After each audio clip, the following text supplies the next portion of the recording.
Bueno, ¿cómo andan? Voy a seguir un poco el hilo porque si no, vamos a quedar todo en silencio. Bueno, mi nombre es Julieta y junto a Fran vamos a estar hoy dando esta clase. Y Guille también, vamos a exponer, digamos, la idea es que ustedes se lleven de esta clase, digamos, este encuentro, tres visiones distintas sobre la economía. Nosotros vamos a estar hablando, yo representando lamentablemente a la escuela neoclásica, al marxismo y Fran al keynesianismo. Y bueno, a grandes rasgos nuestra idea es que se entiendan las visiones, porque digamos tienen similitudes muy claras y está bueno poder analizarlo hoy en día, porque muchas de las discusiones y de los planteos que se le hacen a la economía neoclásica se siguen reproduciendo. Así que bueno, un poco es la idea de la clase de hoy. Bien. Sí, hola a todos. Bueno, no sé si ibas a decir algo, Guille. Yo soy Fran, como dijo Juli, y bueno, no es la idea tampoco discurrir en sutilezas teóricas, sino que si ustedes se lleven, digamos, como un pantallazo de las principales diferencias entre las distintas visiones. Eh, Sin duda se escribió mucho sobre Keynes, se escribió mucho sobre Marx, hay muchísimos autores que lo tratan y que toman su marco teórico, pero bueno, no podemos detenernos en un examen riguroso ni nada de eso, pero nos interesa que se lleven los principales lineamientos, digamos. Sí, ahí, digamos, un poco el juego que vamos a hacer, digamos, como decía Juli, ella le toca hacer de neoclásica, es el derecho de piso. Al principio te toca hacer de neoclásica. Después vas ascendiendo en la escala social, como Frank, que ahora es keynesiano. Y algún día se llega a marxista, donde uno puede tirar la piedra y así, formar un muy buen quilombo. Pero la idea, digamos, es esto que decían los chicos, digamos, de hacer como una cosa estilizada. O sea, obviamente hay grises, ¿sí? Hay keynesianos que tienen cosas neoclásicas, hay marxistas que tienen cosas keynesianas, hay un keynesianismo de más de izquierda, un keynesianismo más de derecha. Digo, no es como para salir a la calle y decir, bueno, este es tal, este es tal, este es tal. Son como tipos ideales a lo Weber, pero me parece que son ordenadores y les van a permitir a ustedes ver un poco qué hay por detrás, y al revés. Yo me acuerdo en su momento, siempre uso el mismo ejemplo, cuando Pradgay está por asumir el ministro de Economía de Macri, dice, bueno, yo no vengo a hacer ajustes, yo soy keynesiano. Y bueno, digamos, la evidencia empírica habla un poco de que no fue muy keynesiano su mandato, digamos, por lo menos cuando estuvo. Pero es eso, poder decir, bueno, pero no es keynesiano, ¿por qué? Porque, digamos, pasaron cosas, dice Aren. A mí me pasaba mucho, digamos, yo me formé muy en los principios de los 2000, y donde estaba muy en auge el tema del ajuste y la teoría más neoliberal cruda. Piensa en fines del menemismo y demás. Y a nosotros nos enseñaban como que los keynesianos querían subir el gasto y los neoclásicos lo querían bajar. Y esa era toda la diferencia. Entonces, bueno, aquel que quería privatizar la educación pública era neoclásico. Aquel que la quería sostener en el Estado era keynesiano. Y un poco lo que tratamos de mostrar, vamos a tratar de mostrar, es que no es eso. Digo, porque si no uno cae en el juego muy tonto de, no sé, supongamos Macri, no sé, supongamos que Macri construyó escuelas. Ah, entonces keynesiano. Hay algo que está fallando, ¿se entiende? Digo, que haya construido escuelas no quiere decir, claro, hay una discusión política, qué escuelas, para quiénes, con qué plata, qué van a dar en las escuelas, ¿sí? Es decir, la idea de aumentar el gasto keynesiano, reducir el gasto neoclásico y que no haya Estado es marxista, son reduccionismos muy tontos, digamos, muy ingenuos, ¿sí? Entonces la idea es ir un poquito más allá y poder ver algunas cuestiones así. Yo me acuerdo cuando estaba por asumir Macri se decía esto, no, Macri no es neoliberal porque en la ciudad de Buenos Aires no cerró ningún jardín infantil. Si no fue neoliberal, bueno, discutamos qué es neoliberalismo un poco, podemos discutir. Pero me parece que trasciende eso es lo que queremos mostrar. Es decir, no es tan fácil de decir, bueno, baja el gasto sobre el gasto. ¿sí? Digo, hay keynesianos incluso que están planteando que hay que hacer determinados ajustes. Hay distintas cosas que pasan, ¿sí? Digo, y incluso hay teorías donde el marxismo se pisa con los neoclásicos, digo, hay como muchos grises, ¿sí? Pero esa es un poco la idea del encuentro de hoy. Lo que vamos a tratar de hacer... Sumo una cosita más, y en rato me voy porque tengo otra clase, pero siempre tengo que sumar algo. También la idea básica es salir de como las frases hechas, porque una de las frases que más se debe conocer de Keynes vulgarmente es esta de es preferible que alguien haga pozos para después taparlos, digamos, y eso genera empleo. Lo que se hace muchas veces desde el sentido común es descontextualizar la frase de la obra. Si bien van a hacer un roleplay y es como dice Fran, de esto de que no van a llegar a la rigurosidad teórica porque es imposible darte estos 3 marcos teóricos en una clase, tampoco vamos a irnos del otro lado en tirar frases de los autores descontextualizadas de su contexto. Son tipos ideales, como dice Guille, eso está bueno reforzarlo, que son tipos ideales que están en construcción. Un segundo ejemplo es la palabra neoliberalismo no existe, que eso está muy en boga. Ya, como existir existe, pero son conceptos que siempre están como en disputa y depende de quién los use y qué es el gasto público y cómo se utiliza. Todo, rascar un poquito, si bien no llegamos a la rigurosidad teórica extrema, porque se necesitaría un cuatrimestre de economía política, rascar en algunos conceptos que están como medio vulgares, esto, aumentar el gasto y bajar el gasto, o el neoliberalismo es simplemente ajuste fiscal. Bueno, no, es un montón de otros mecanismos que están atrás que un poco lo van a decir, no la quiero spoilear a la Juli, pero un poco está por ahí atrás. Eso es lo que, por eso ponemos esta clase hacia el principio, porque nos pasaron los años anteriores que decíamos, bueno, la escuela neoclásica, y nos quedaban mirando como diciendo, ¿qué es el que no viene de economía? ¿Qué es la escuela neoclásica? O qué entiende incluso el que viene de economía, qué entiende por Keynes, ¿sí? Entiende un modelo que es diferente. Así que eso estaría bueno, eso es lo que está bueno de la clase, a eso apunta la clase y vamos a medio rascar esos conceptos. Bien. Lo otro que aclaro es que cada uno de los 3 va a tratar de hacer de, ¿sí?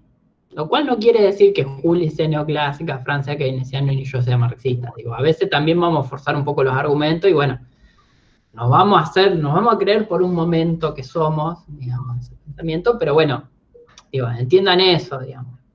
Un poco el juego va a ser ese, tomar esos roles y bueno, hacer de eso.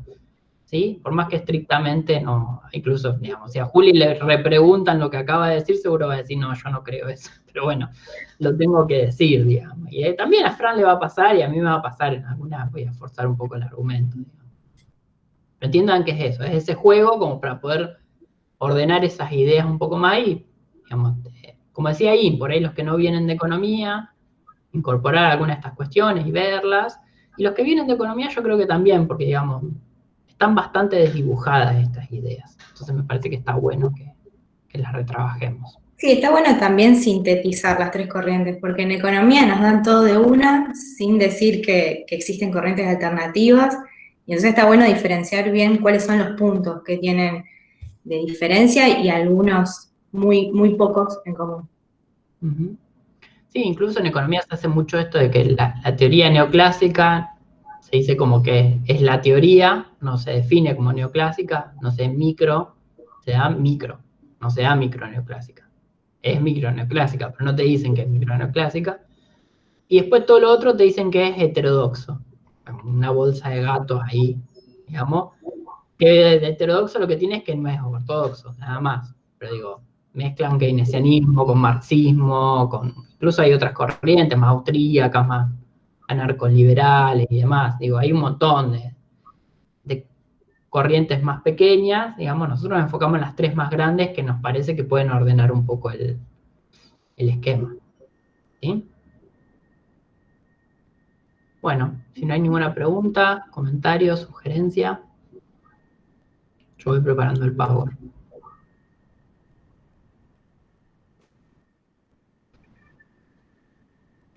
Ahí lo que preparamos fue un Power,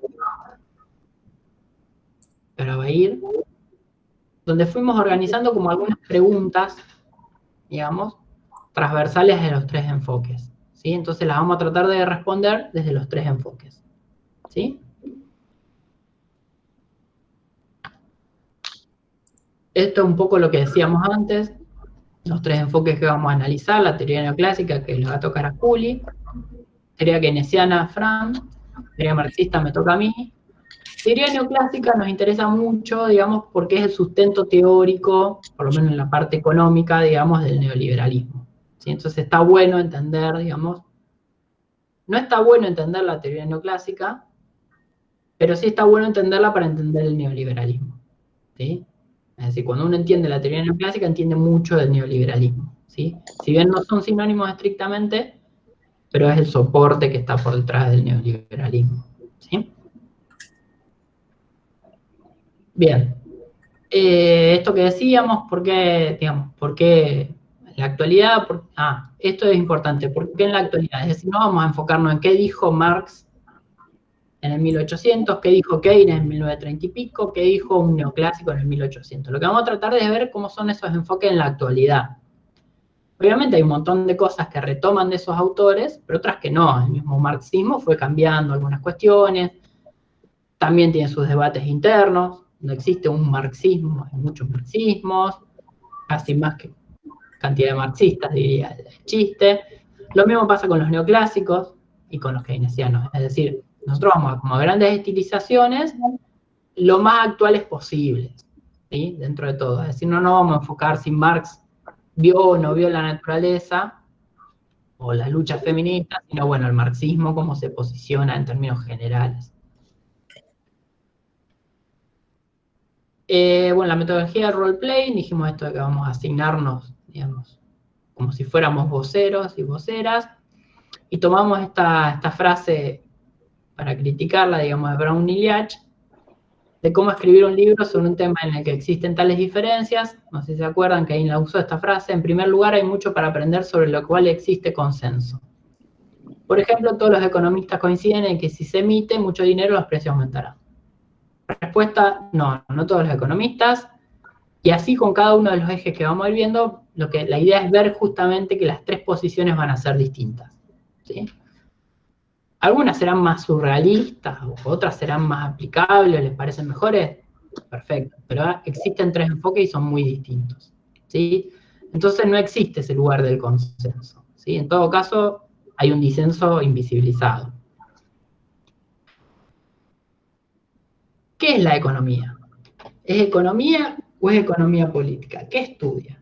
¿Es una ciencia natural o ciencia social? Sería la primera tarjeta. Bueno, si quieren arranco yo para decir un poco lo que muchos ya sabemos. Bueno, a diferencia de la escuela clásica, nosotros los neoclásicos vamos a emplear el concepto de economía, planteándonos la pregunta que en sí define el concepto de economía que habíamos visto la clase pasada y que si uno lo busca en Google aparece este concepto, que es cómo distribuir o administrar los recursos que son escasos para satisfacer necesidades ilimitadas. Nosotros vamos a decir que esta distribución, esta asignación la va a hacer el mercado. Es decir, siempre y cuando el mercado funcione naturalmente y sin intervenciones, va a garantizar el proceso de distribución, de producción y de consumo de la manera más eficiente. Y bueno, yendo un poco por lo de ciencia natural o ciencia social, nosotros vamos hacia un análisis más objetivo de los fenómenos económicos. Generalmente lo vamos a dividir en 2 áreas que son muy conocidas, la macroeconomía y la microeconomía. La macro se va a encargar de estudiar a la economía en su conjunto a través de agregados, y la micro va a estudiar los comportamientos de lo que se llama unidades económicas básicas. Sería individuo, familia, empresa, como individuos. Y para llevar a cabo estos análisis vamos a utilizar modelos económicos, que es muy importante, es lo que caracteriza la teoría, la utilización de modelos.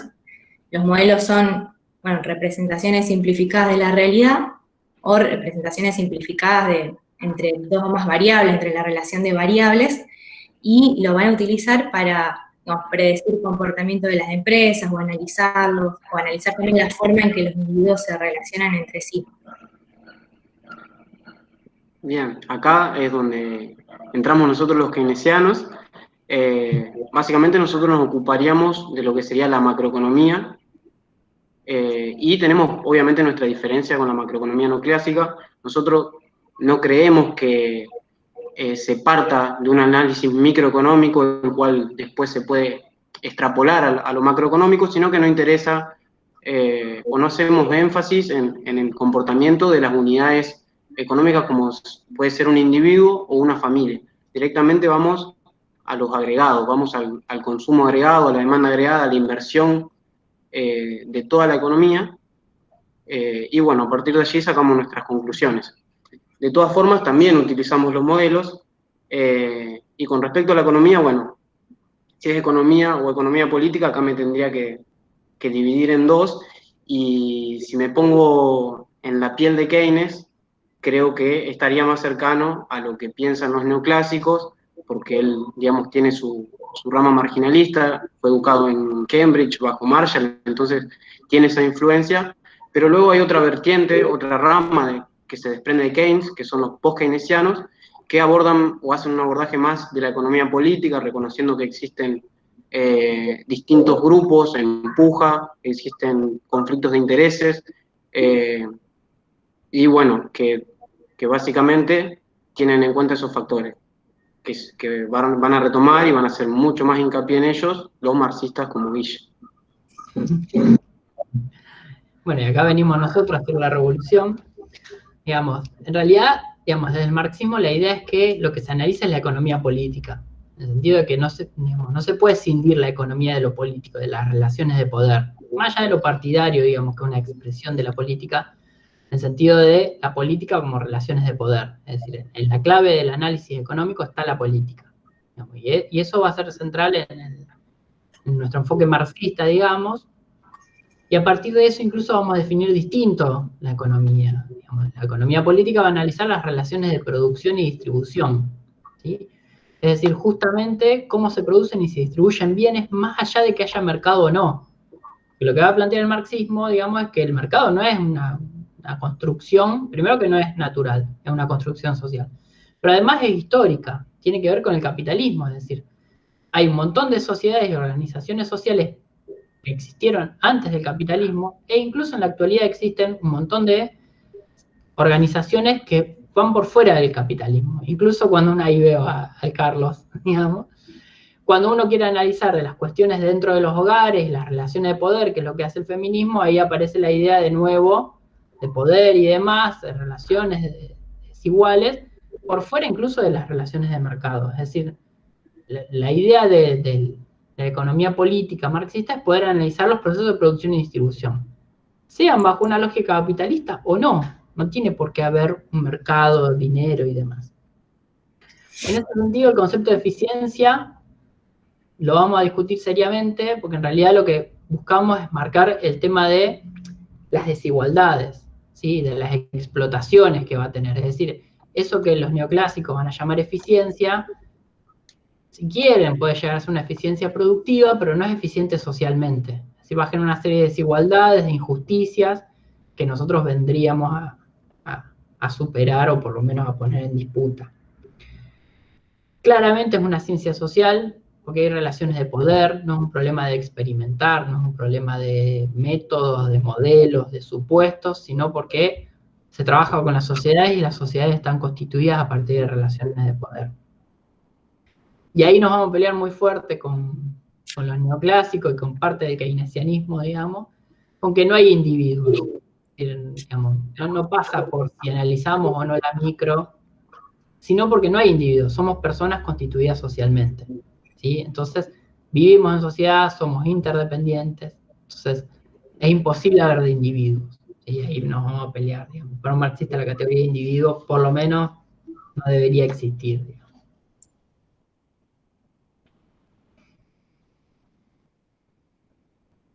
Bien.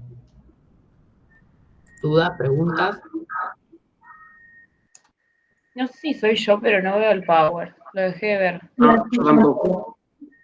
¿Y ahí lo ven? Vemos Ahora sí. Antes era una cosa negra. Ahí está, sí. Bueno, entonces lo dejo ahí. El tema es que no le veo la cara a ustedes. Ahora tenés que comprarte otra computadora. Como buen marxista te diría que me la pague la universidad. Yo también, como keynesiano también. Que gastes un poco. Juli, como neoclásica. Y no, yo te diría que te enfoques en ahorrar para, digamos, para comprar computadoras para que sea una inversión para el futuro. Claro. Tenía que comer menos, era esa la clave. Hoy menos, mañana más. Claro. Es muy autoayuda la teoría neoclásica. Sí, sí. Bien. Bueno, si no hay nada, chat y demás, seguimos. Dale. Ahí, si vos querés hacer un aporte, que veo que tenés unas ganas, sos No. libre. Que Guille no es muy productivo y el salario es por productividad, así que no lo alcanzo. Ahí salió el neoclásico de ahí. Bien, estrategia analítica. ¿Cómo está conformada la sociedad? ¿A quiénes se está estudiando? ¿Clases sociales o individuos? ¿O factores de la producción? Armonía versus conflicto de intereses, egoísmo, solidaridad. ¿Quieren que arranque yo? Ya algunas las dije. Dale, voy. Dale. Bueno, desde el marxismo, digamos, la clave es pensar que la sociedad no está conformada por individuos, sino por clases. Es decir, estos seres sociales, socialmente construidos, digamos, a su vez, bueno, analíticamente uno los puede empezar a analizar como clases sociales. Un primer marxismo, digamos, podría haber tomado la idea de clase social, más, digamos, por ahí retomando un poco la idea de Marx, a partir de la función o la organización de los procesos productivos, es decir, esta idea de proletarios, trabajadores, burgueses, capitalistas.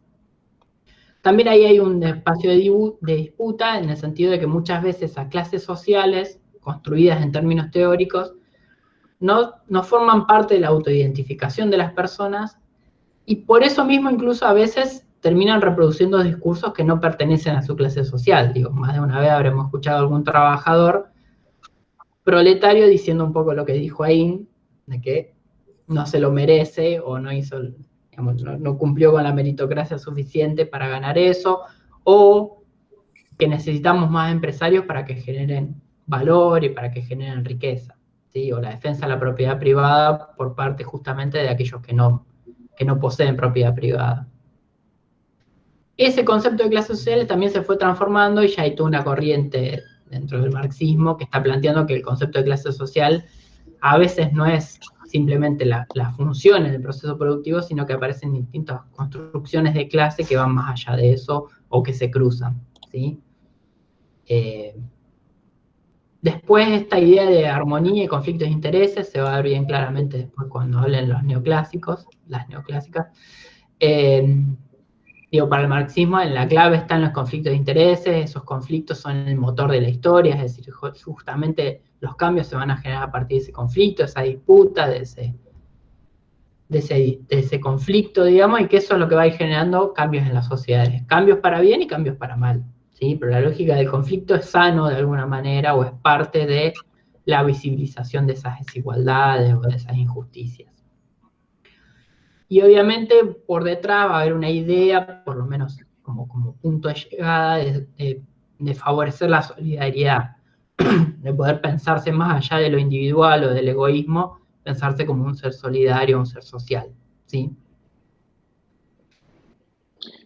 Bueno, yo en esta parte me tengo que poner, digamos, los zapatos de John Maynard, que es bien, digamos, antagónico al marxismo en este caso, y en cierta manera también a los neoclásicos.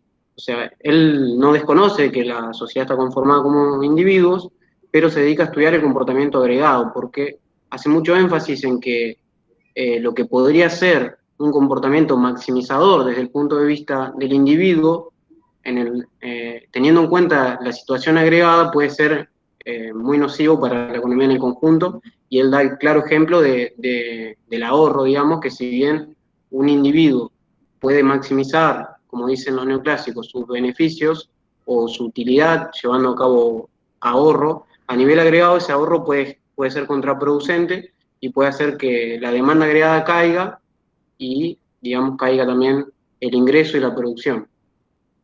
con respecto a lo que sería el conflicto de intereses o la armonía en el plano social, cree básicamente que el conflicto de intereses o el conflicto social o vendría a ser un mero malentendido que se puede solucionar cuando la sociedad evoluciona o mejore sus medios productivos y esa puja distributiva esté, digamos, resuelta. Él es completamente antagónico al marxismo en este caso y desconoce completamente la lucha de clases y dice que es eso, básicamente. Un malentendido que no pueden llegar a entender que si la economía mejora sus medios productivos, va a llegar un momento en el cual la puja distributiva va a estar resuelta porque todos van a obtener, digamos, lo que merecen en cierta medida. El optimismo para con el capitalismo de Keynes es, en ese sentido, completo. Bueno, para nosotros va a ser bastante breve y opuesto a la teoría marxista. La sociedad está conformada por individuos. De hecho, Marshall, que lo nombró Fran antes, que es uno de los exponentes de la escuela neoclásica, le va a dar relevancia al estudio de los comportamientos de las empresas y los consumidores como unidades individuales. Digamos, ya se analiza todo como unidad individual sin tener en cuenta el contexto, ni quienes componen la familia, la empresa, ni nada de eso. En este sentido, se va a partir del supuesto de que estos individuos o estas unidades individuales siempre se van a comportar racionalmente, siempre van a tener, digamos, van a tener la información disponible como para tomar sus decisiones, van a buscar maximizar sus beneficios individuales, y ahí entra en juego esto de egoísmo, solidaridad, armonía, porque, digamos, a través de la búsqueda de su beneficio individual se va a llegar a satisfacer el interés colectivo. Y siempre también se supone que actúan en mercados de competencia perfecta. Entonces, todos estos supuestos que están dentro del modelo, digamos, son importantes para llevar a cabo los análisis, porque si no, no tendrían validez alguna.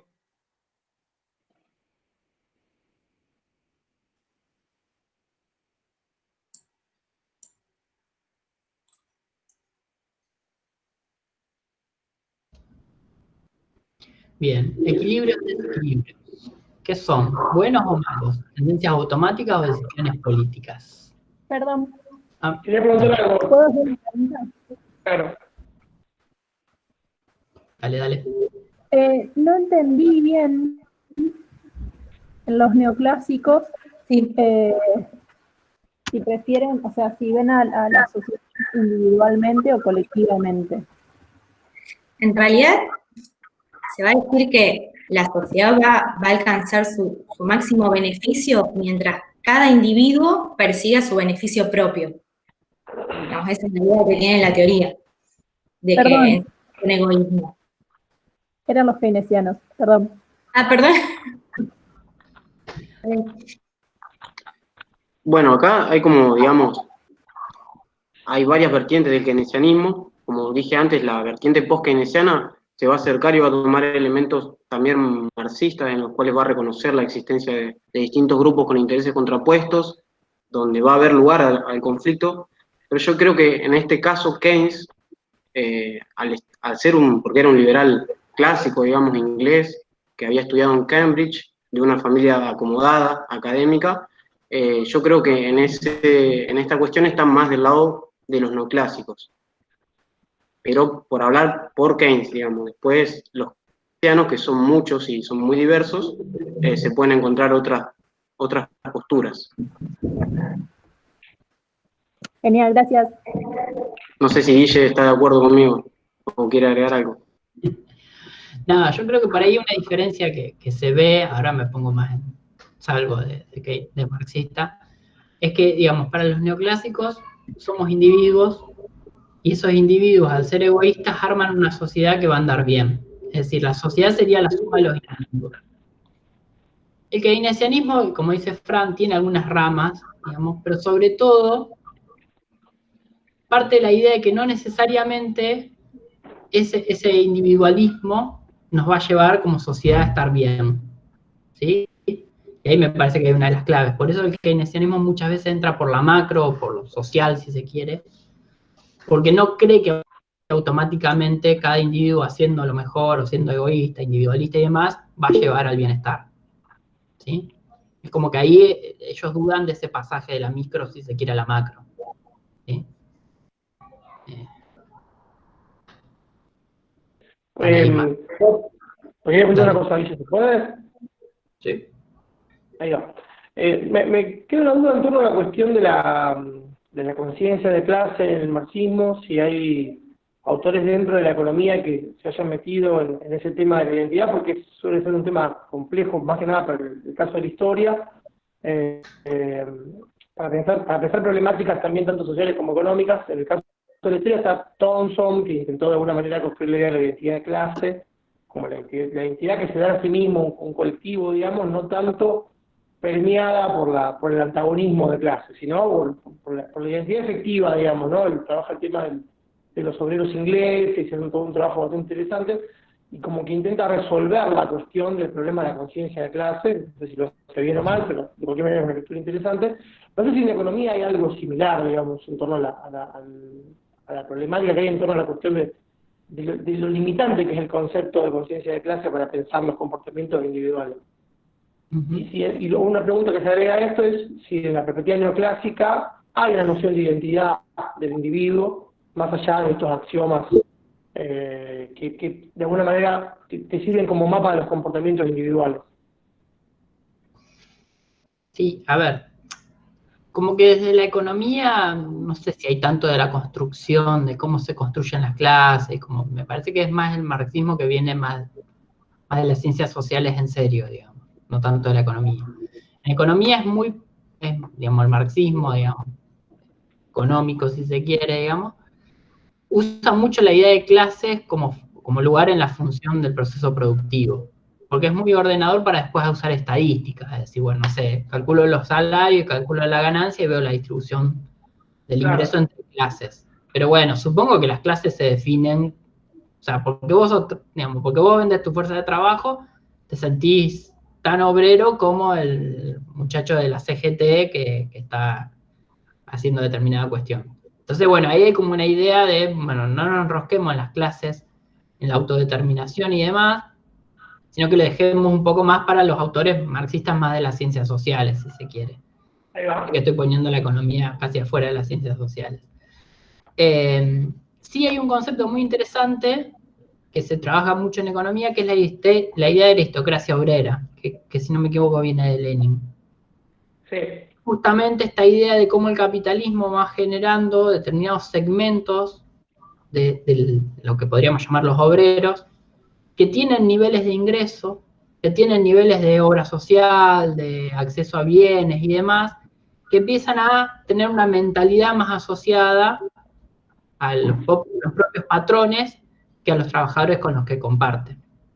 Y eso es un mecanismo que se denuncia mucho desde el marxismo, de cómo en las empresas empiezan a generar estos cargos gerenciales, y muchas veces uno dice, bueno, pero ¿para qué querés un gerente de tal cosa? En realidad a veces apunta a eso, a fragmentar la clase, y que ese gerente no se piense como un trabajador, no se sindicalice, no dispute en ese espacio, sino que se sienta como una especie de delegado del empresario.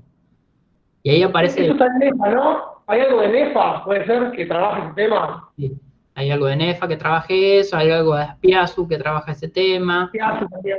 Ahí va. Incluso fíjense, digamos, por ahí se da, algunos lo trabajan en el propio Estado, cómo juega esta lógica del empleado de planta y el personal político. Entonces, cuando viene un paro en la Municipalidad de Rosario, uno ve que el personal de planta para y el personal político no. Y entonces uno puede pensar que ahí se está formando como una suerte de aristocracia obrera. Es decir, trabajadores que a lo sumo tendrán 4 años de laburo, porque, digamos, son súper flexibles por el ciclo político, digamos, pero que se ponen medio en jefes y que a veces sostienen los programas, sostienen las cuestiones, y no participan de la protesta obrera, digamos, y empieza a jugar todos esos ruidos, de si me sindicalizo, si no, en los docentes pasa mucho esto, de diferenciarnos, sí, como que los docentes son una cosa, los no docentes son otra, y ahí, digamos, en el fondo somos todos trabajadores. Pasa que, bueno, hay como Me parece que el concepto de aristocracia obrera es muy interesante para eso, para pensar cómo el capitalismo va generando nuevas capas de ingresos altos, los profesionales liberales también, de ingresos más altos, con otra obra social, con otros circuitos de nocturnidad, de lo que sea, que va generando como fraccionamientos de la clase. Incluso, y ahí vuelvo, sí hay una literatura interesante en economía, de Aspiazu, Basualdo y varios autores que después vamos a ver en la parte de economía política, que trabajan la idea de fracciones de clase dentro del capital. Sí, muy buena eso. Que no todos los empresarios tienen los mismos intereses, porque los que son exportadores tienen unos intereses, los que son mercado internistas tienen otros, los que son nacionales tienen otros intereses, los que están en el sector financiero tienen otros, es decir, cómo pensar que aún el capital tiene fracciones, que a veces se articulan, hacen alianzas y a veces rompen. ¿Sí? Es decir, el concepto de clase, por eso quiero decir, el concepto de clase como que emerge de la idea de la función en el proceso productivo, como para poder ordenar un poco, pero después claramente el marxismo ve que, bueno, que hay fragmentaciones, que hay fracciones, que hay disputas, que no es todo lo mismo, digamos. Las asociaciones empresarias muchas veces tienen discursos contrapuestos y demás. No me entiendo mucho más, Guille, sería algo un poco más gramsciano la concepción de fracción de clase, o sea, hacia dentro de un bloque social, diferentes segmentos con orientaciones y ingresos diferentes.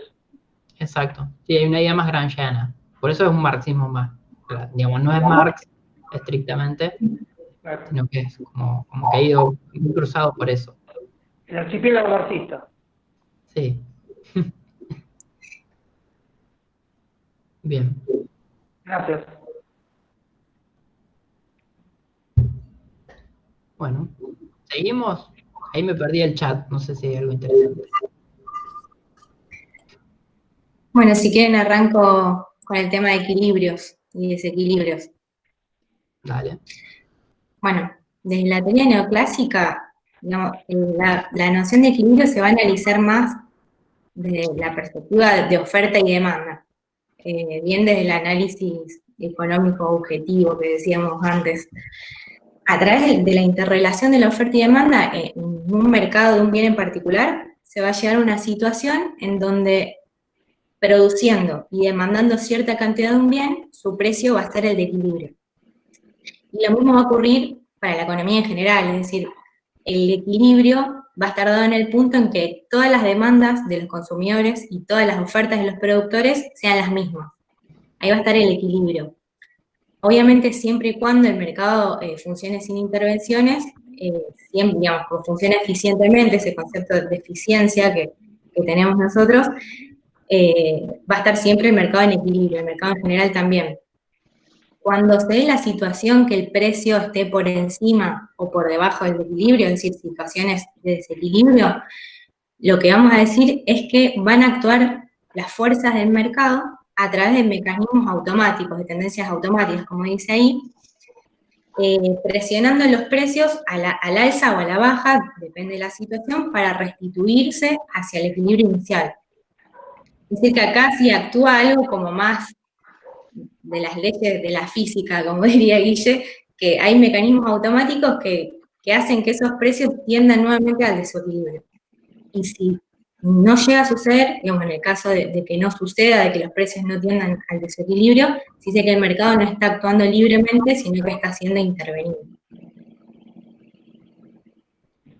Y acá aparecemos nosotros los keynesianos y a poner, digamos, un paño de agua fría a los neoclásicos, atacando su supuesto de pleno empleo, porque su equilibrio básicamente depende del supuesto de que va a actuar en pleno empleo. Para nosotros, si bien también va a haber cierto equilibrio, no va a ser ya de pleno empleo y no van a ser tampoco tendencias automáticas las que nos retomen al equilibrio. De hecho, hay muchos mecanismos que son, en nuestra teoría, desequilibrantes.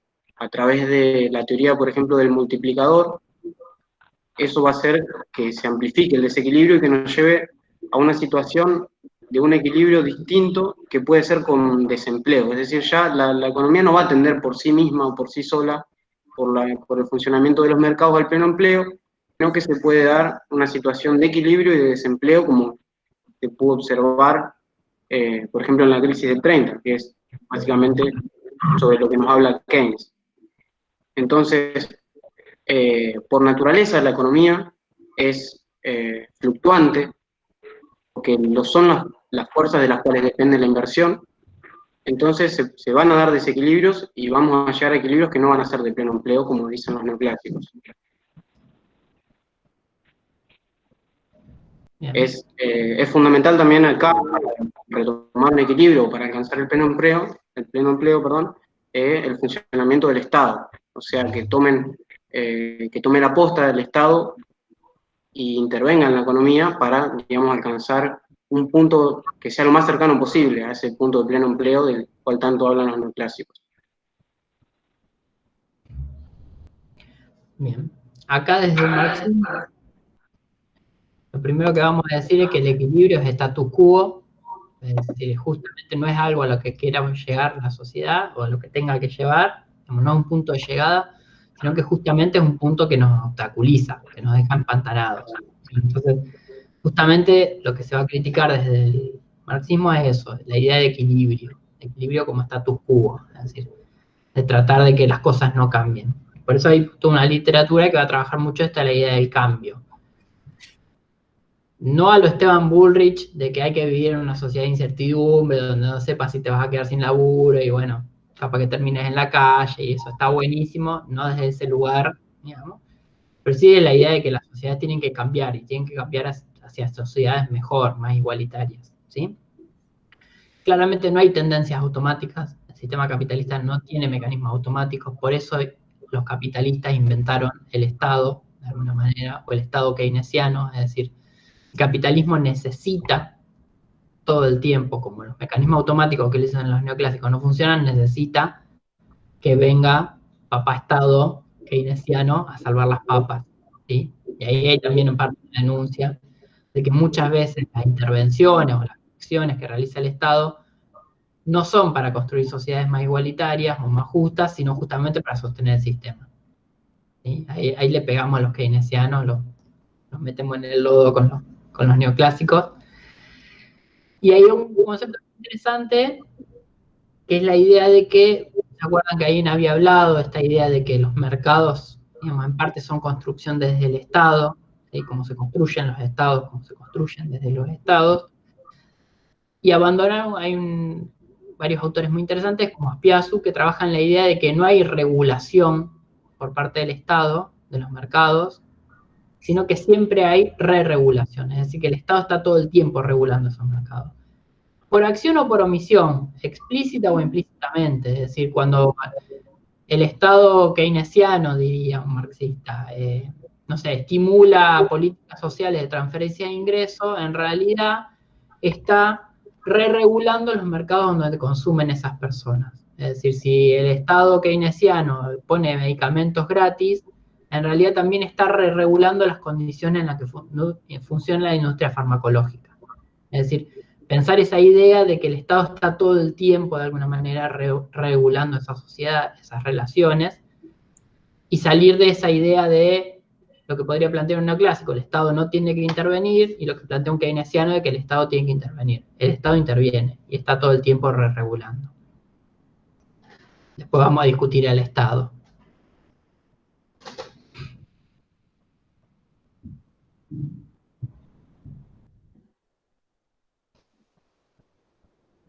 ¿Preguntas? ¿Seguimos? Sí, creo que ahora ya el próximo punto justamente es el rol del Estado. Eso por no haber estudiado el Power, ¿viste? Que digo varias cosas que vienen después.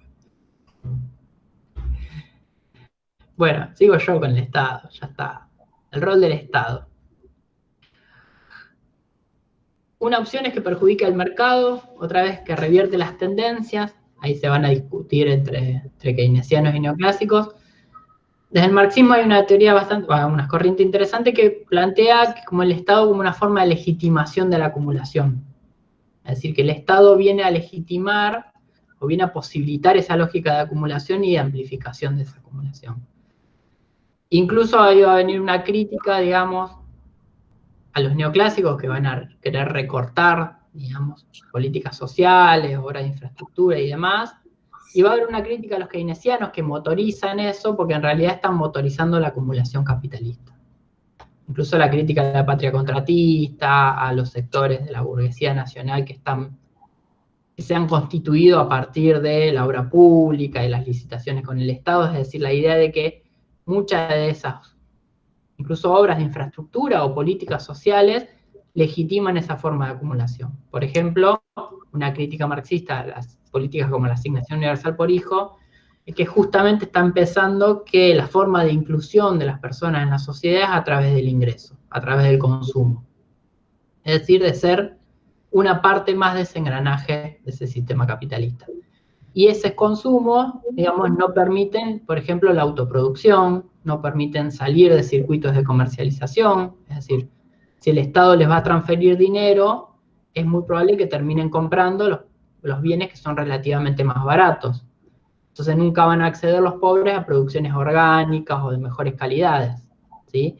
Porque justamente la lógica de esa acción keynesiana, podríamos decir, vamos a decir desde el marxismo, es justamente legitimar la acumulación.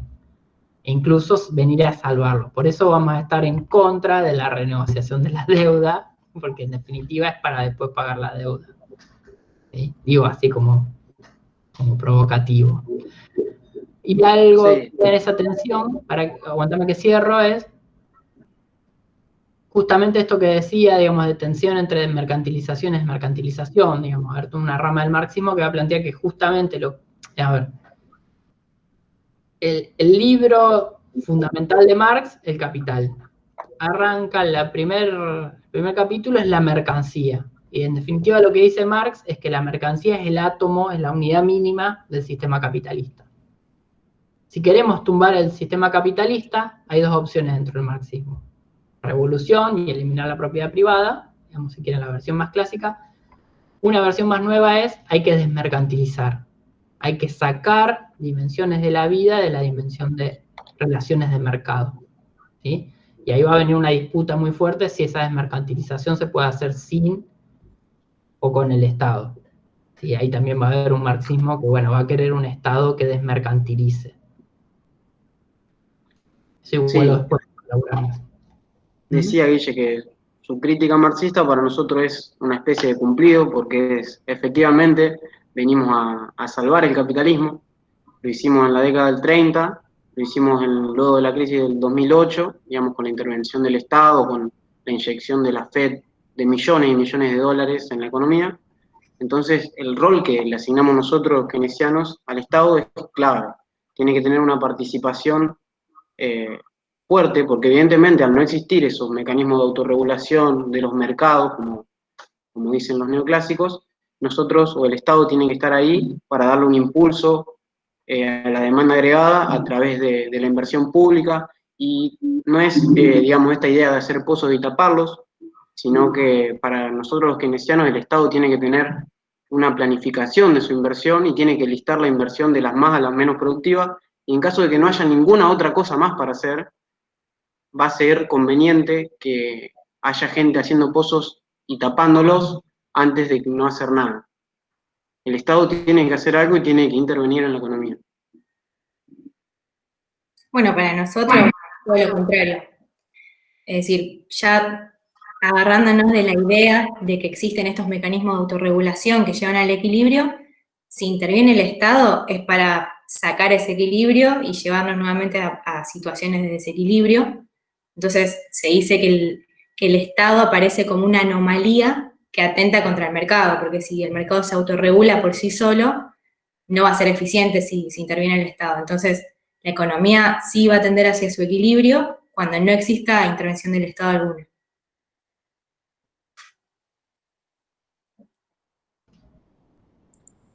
Ahí puedo agregar una cosita, momento Sí. de retro, otro momento Por retro. supuesto. A los que vieron The Big Bang Theory, Sheldon, que siempre quiere todo en equilibrio, es un economista neoclásico.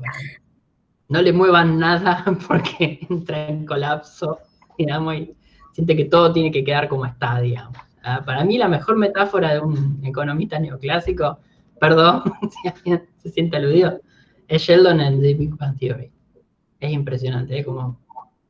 Incluso fíjense la diferencia entre ciencia, cuando discute que la geología no es ciencia, imagínense arte, letras, todo eso para Sheldon no es ciencia, imagínense para un economista neoclásico. Yo creo que uno de los mejores economistas neoclásicos es el personaje pobre que le tocó a ese tipo. Muy bueno.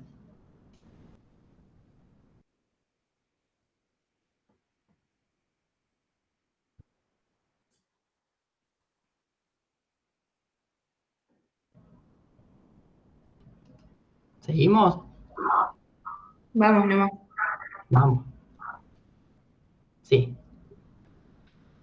Relación trabajo-capital. Ese título ya es marxista, pero bueno. Bueno, si quieren arranco yo Dale. y después me critican. Dale, yo te voy a criticar bien fuerte. Bueno, para nosotros, el salario, digamos, ¿qué refleja el salario para nosotros? Refleja la productividad. En realidad el salario está definido por la productividad marginal del trabajo. Es decir, si un trabajador es más productivo, mayor debería ser su salario y viceversa. Y se va a analizar el mercado de trabajo como cualquier otro mercado de cualquier bien. Digamos, oferta de trabajo, demanda de trabajo. Las empresas van a demandar trabajo y los trabajadores lo van a ofrecer. Entonces, obviamente, en el punto en que la demanda de trabajo y la oferta de trabajo sea igual, va a estar ese salario de equilibrio.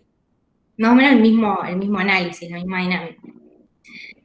En el caso de que exista un exceso de oferta, es decir, que haya más trabajadores que quieran trabajar de lo que el mercado, de lo que las empresas quieren contratar, es decir, una situación de desequilibrio, bajo estos mecanismos automáticos, bajo estos ajustes automáticos, está la idea de que el salario va a tener que bajar para que puedan ingresar ese exceso de oferta de trabajo para que pueda ingresar al mercado. Entonces, más o menos la misma dinámica de ajustes automáticos, de salarios flexibles, porque si hay un exceso de oferta, el salario va a ser flexible a la baja para que puedan entrar todos. Como decía Fran, uno de los supuestos de nuestra teoría es el pleno empleo, así que, digamos, sí o sí va a estar la situación en que digamos, nunca van a existir situaciones de desequilibrio, porque a través de los mecanismos automáticos vamos a llegar al pleno empleo. Y en cuanto al desempleo, a la desocupación, para nosotros va a ser voluntaria o friccional. Voluntaria, bueno, claramente lo dice la palabra, serán los desempleados que no quieran entrar al mercado porque no acepten las condiciones que le brinda el mercado. Digamos, simplemente no quieren trabajar. Y el desempleo friccional va a estar comprendido, va a ser el periodo que comprende desde que una persona queda sin trabajo hasta que encuentra uno nuevo, es decir, ese proceso de búsqueda de trabajo. Entonces, suponiendo el pleno empleo, la desocupación solo va a ser voluntaria o friccional porque después con los mecanismos automáticos vamos a llegar al equilibrio del mercado de trabajo. Bien, para nosotros, digamos, aceptamos esa idea neoclásica de que el salario va a ser igual o la demanda de trabajo va a ser igual a la productividad marginal del trabajo, pero hay otro supuesto subyacente ahí, que es que eso es por la parte de la demanda de trabajo, por la parte de los empresarios. Ahora bien, por el lado de la oferta de trabajo, que es la contraparte en el mercado laboral, ustedes sostienen el postulado de que el salario tiene que ser igual a la utilidad marginal del trabajo, es decir, el salario tiene que compensarnos por el esfuerzo que nosotros hacemos y digamos, nosotros vamos a aceptar un trabajo si compensa todo lo penoso que es para nosotros trabajar. Entonces, ustedes piensan que nosotros podemos, en cierta manera, pactar el salario real con los empresarios, y eso no es así para nada.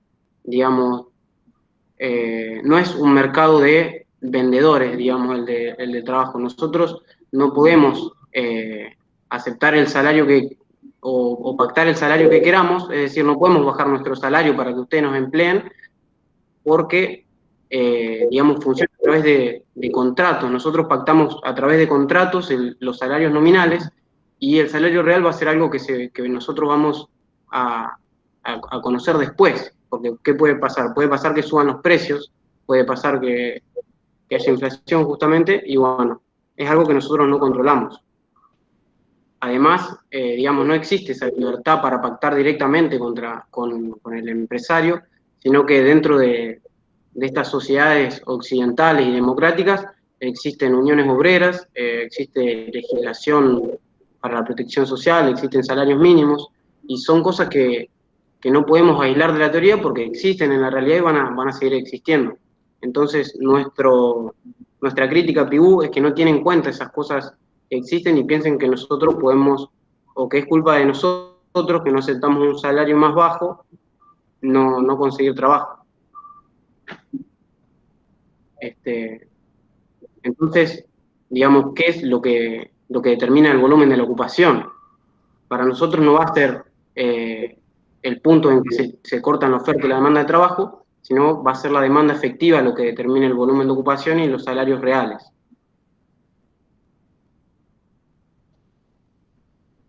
Bien.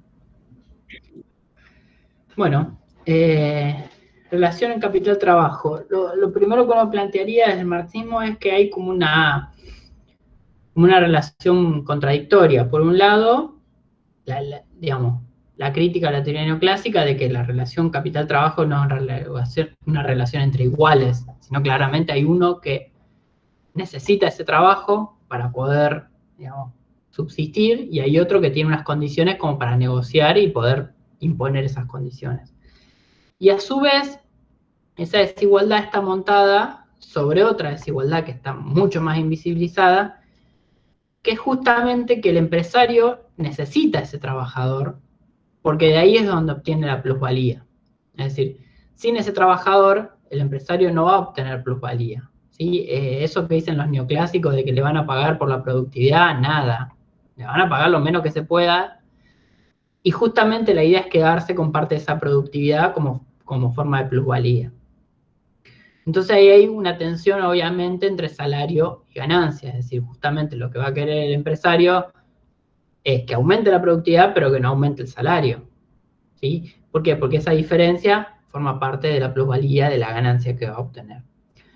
Y en ese sentido, el desempleo no es algo transitorio, como dirían los neoclásicos, no es algo que pueda solucionar el Estado, como dirían los keynesianos, es parte constitutiva del sistema capitalista. Es decir, el mismo sistema capitalista va a producir mecanismos que frenen aún las políticas keynesianas, que vayan hacia el pleno empleo, porque es necesario que haya ciertos niveles de desempleo justamente para contener esas condiciones laborales, tanto de salario, jornada y demás. Entonces, lo que va a plantear el marxismo es la funcionalidad del keynesianismo a esto, digamos, y a su vez cómo el keynesianismo va a chocar y no va a poder llegar a ese pleno empleo porque justamente los sectores concentrados de poder no van a querer eso. ¿Sí? Obviamente desde el marxismo la reivindicación al sindicato bien entendido, más allá de la forma concreta que pueda adoptar en cada periodo histórico y en cada lugar, pero como herramienta colectiva de igualación de esos desiguales, es decir, justamente en esa relación donde el trabajador es el que está en peores condiciones, mucho más si va a negociar individualmente, el sindicato viene siendo una herramienta de solidaridad justamente para dar esa disputa. Y por último, hay una idea marxista que anda dando vuelta, pero es más disruptiva, digamos, sale un poco del eje, que es, dejemos de pensar primero, digamos, más desde el feminismo, digamos, el marxista-feminismo, esta idea de que trabajo, lo que nos venden como trabajo los neoclásicos y los keynesianos es trabajo remunerado, es decir, están invisibilizando todas esas otras disputas del trabajo no remunerado, y además, esas lógicas, tanto keynesianas como neoclásicas, reivindican la idea de trabajo, es decir, del esfuerzo, de tener que levantarse a las 5 de la mañana, etcétera, etcétera. Hay una línea marxista un poco más trosca, si se quiere, de tratar de pensar sociedades que no estén articuladas a través del trabajo. Es decir, desarticular el trabajo como relación fundamental. ¿Sí? Pero bueno, eso ya es más posmo, digamos, podríamos decir. ¿Sí? Bien. Fabio tenía una pregunta bizantina. Tengo miedo, pero bueno. Sí, es más, me parece que puede, porque es medio de debate interminable, pero surge a partir del comentario que haces de los choriplaneros. Y hay una discusión en torno ahí, más que nada entre la historia económica y los economistas peronistas, en torno a qué fue el primer gobierno de Perón, si fue keynesiano o respondió a un patrón que tiene algunos elementos comunes con el keynesianismo, pero que es diferente. Por ejemplo, unos plantean de que lo que se planificó en el primer plan quinquenal fundamentalmente es la oferta y no la demanda. Lo que se planificó qué se iba a consumir y cómo, y no tanto una demanda, que sería, me parece, una tradición más keynesiana. Marcelo Ruggeri, por ejemplo, que calculo lo de Marcelo, obviamente es un económico, plantea claramente que el peronismo, para él no hay dudas, que es un keynesianismo medio incluso ortodoxo. Bueno, me recorto al primer peronismo porque si no ahí la discusión sería interminable, pero me recorto de ese periodo histórico que también empalma con la cuestión de que se venían hablando de las diferentes respuestas que se da a la crisis del 30. ¿Cómo lo ven a eso? El peronismo ya merece 3 seminarios, digamos. O sea, Por eso, dije que era bizantina, pero por lo menos el primer gobierno, ahí. yo qué sé, a ver, yo, digamos, acá, no sé, salgo del role-playing, digamos. Es difícil encajar al peronismo en esos esquemas, digamos. Y a muchos gobiernos es difícil encajarlo, no solo el peronismo, digamos. Algunos son más fáciles de decir, bueno, esto es neoclásico, algunos es más fácil tratar de decir, bueno, es más marxista. Creo que los peronismos fueron incluso cambiantes, digamos, son difíciles y depende de la dimensión que tomes.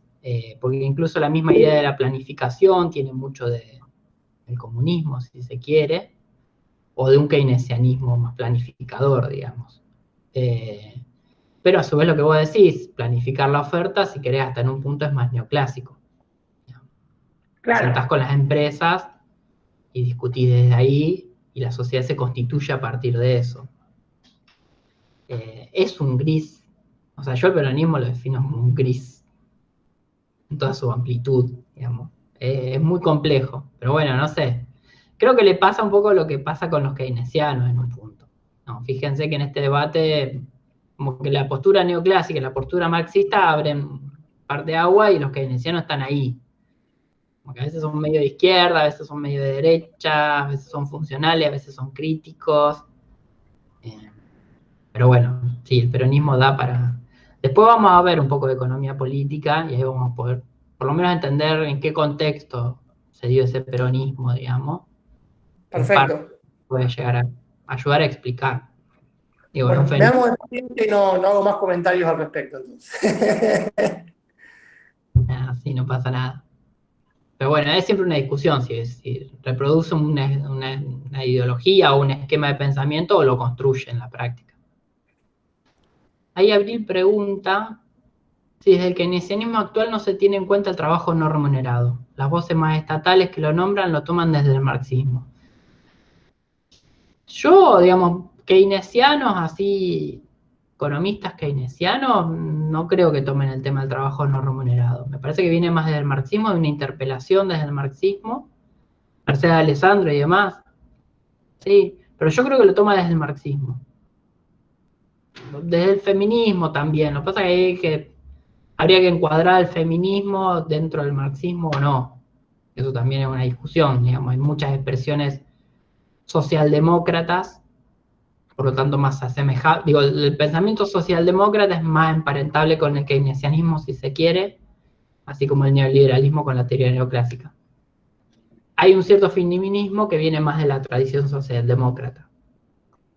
Pero yo no lo he visto en economistas keynesianos. Sí, por ahí Mercedes Alessandro, pero me parece que viene más del feminismo ella que por una tradición keynesiana. Su pata de trabajo no remunerado. No sé si se entiende lo que quiero decir. Perdón, Guilla, lo sumo de un desprendimiento de los post-keynesianos, a lo sumo, pero un keynesiano puro, digamos, yo creo que no. No lo veo. Yo creo que en el caso de Mercedes, hay varios que están dando vuelta, creo que son post-keynesianos, como dice Fran, y a su vez feministas. Y bueno, eso confluye, pero no porque el pensamiento post-keynesiano tenga un pilar constitutivo ahí.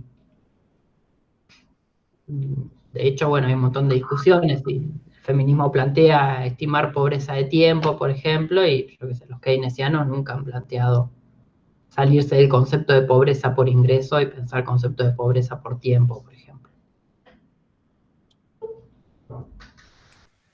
Perdón, Guille, otra cosa que quería hacer énfasis, y capaz no lo hice, es que no es que en la teoría de Keynes muchas veces se dice que lo clave o la clave es que los salarios son rígidos a la baja y eso es lo que determina, digamos, el nivel de ocupación o el nivel de salario.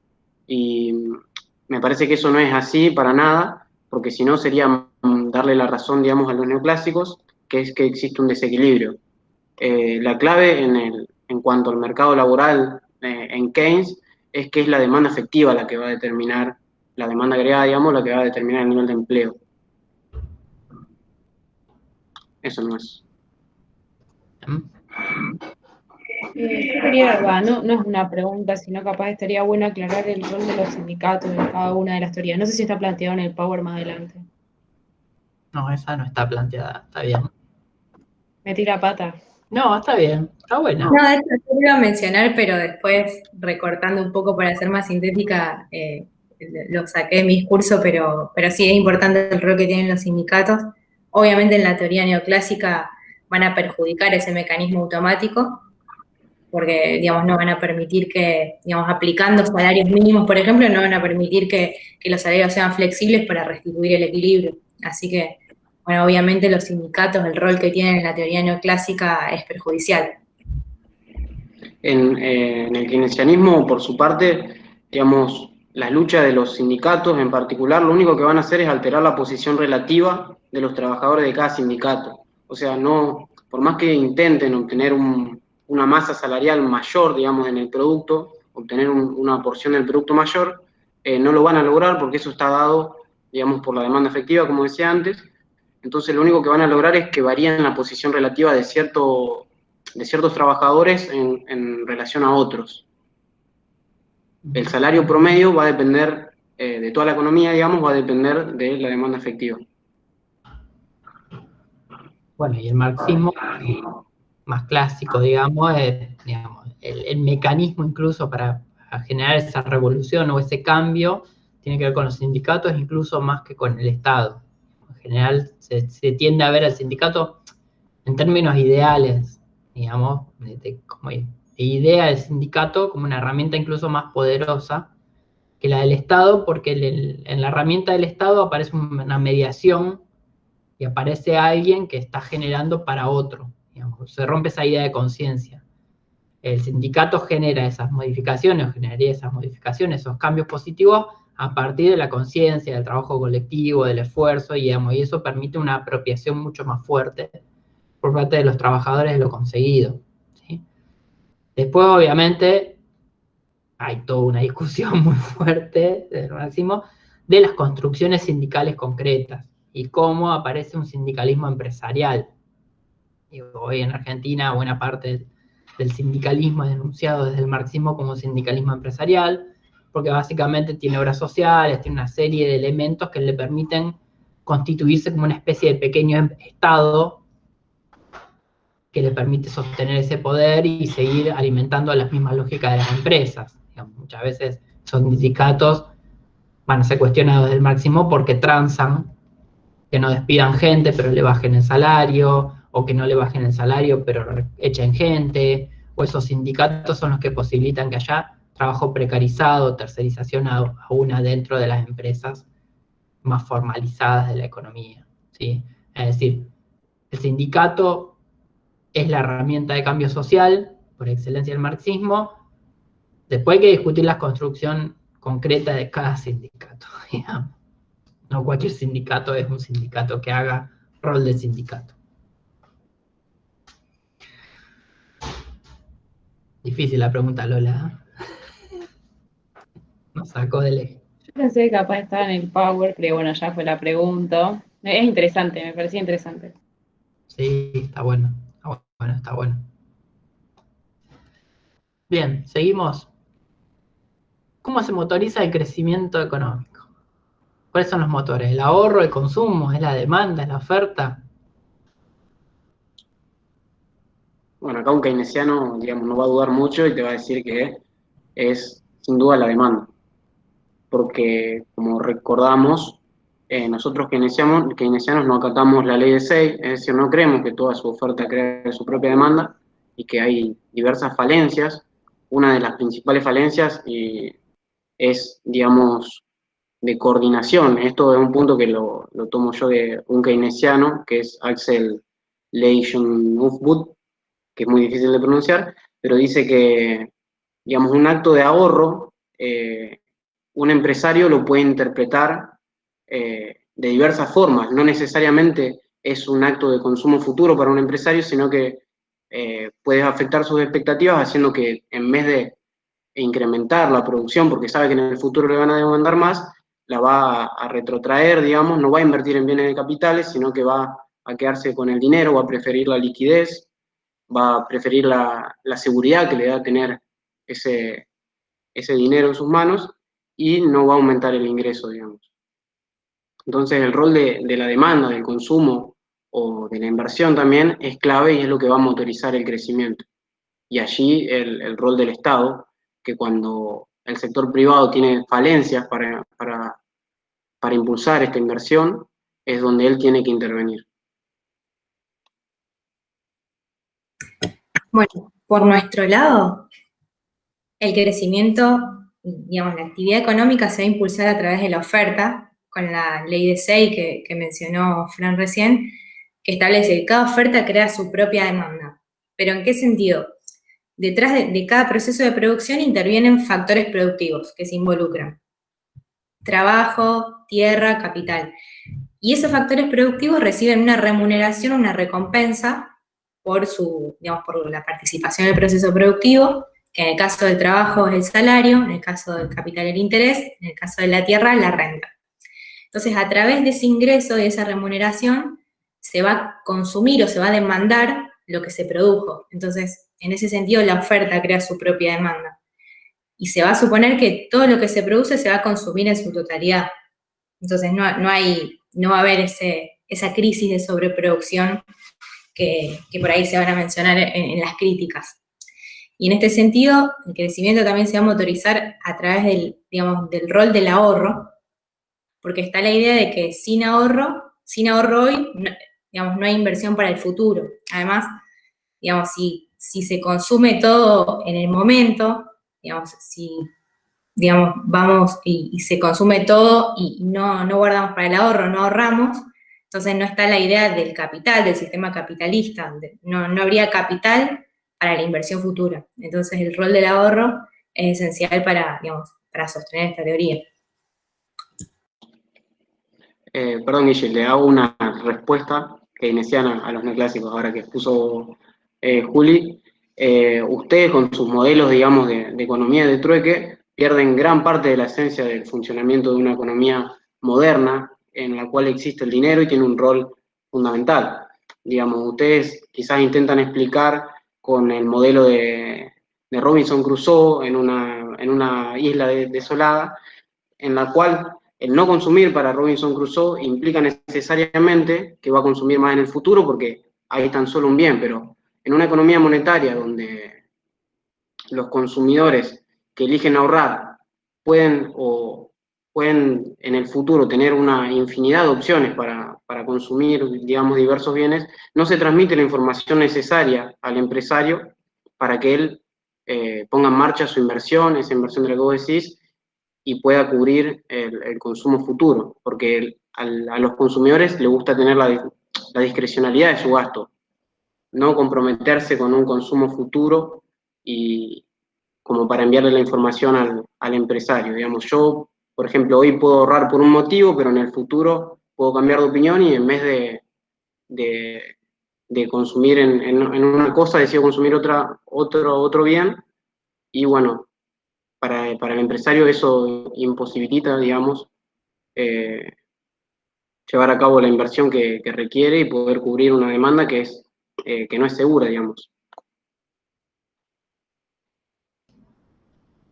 Bueno, desde el marxismo, digamos, desde el marxismo más clásico, digamos, hay una idea que es que, un poco retomando lo de los mecanismos automáticos, digamos, la misma dinámica del sistema capitalista puede generar procesos de crecimiento, pero genera las propias crisis, ¿sí? ¿En qué sentido? En la medida que digamos, que la economía crece, va una tendencia a la concentración del ingreso, al aumento de la plusvalía y a la caída relativa de los salarios, y eso va a generar va a llevar a crisis de subconsumo, es decir, la pauperización del proletariado, digamos, o la pérdida de ingresos progresivo de los sectores trabajadores, va a generar que justamente los empresarios luego no puedan realizar la ganancia porque no puedan vender esas mercancías porque no hay demanda. Y ahí el marxismo va a denunciar que va a venir seguro un keynesiano a salvar el sistema, digamos, o un neoclásico a bajar aún más los salarios y va a profundizar la crisis.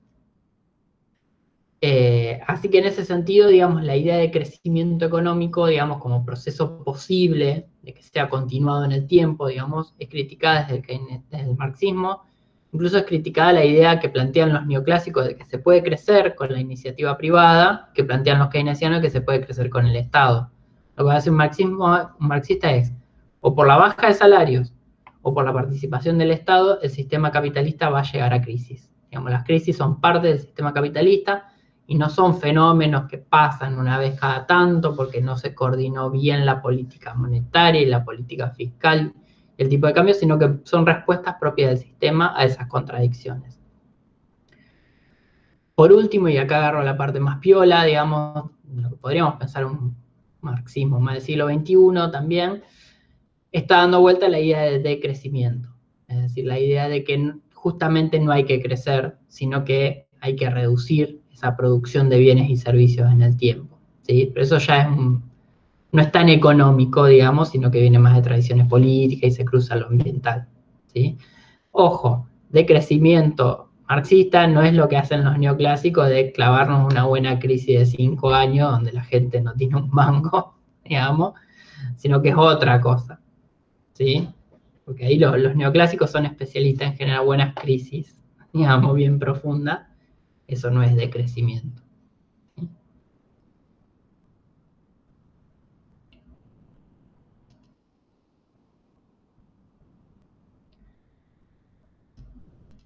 Pasamos a la siguiente. Comercio internacional. Es diferente al comercio internacional exterior. Bueno, no sé, ¿quién quiere? Bueno, yo arranco con comercio internacional. Bueno, para nosotros, respondiendo un poco a la primera pregunta, si es diferencia del comercio al comercio interior, los principios estos del libre mercado, de la autorregulación, del mercado funcionando por sí solo, se van a aplicar también para el comercio internacional.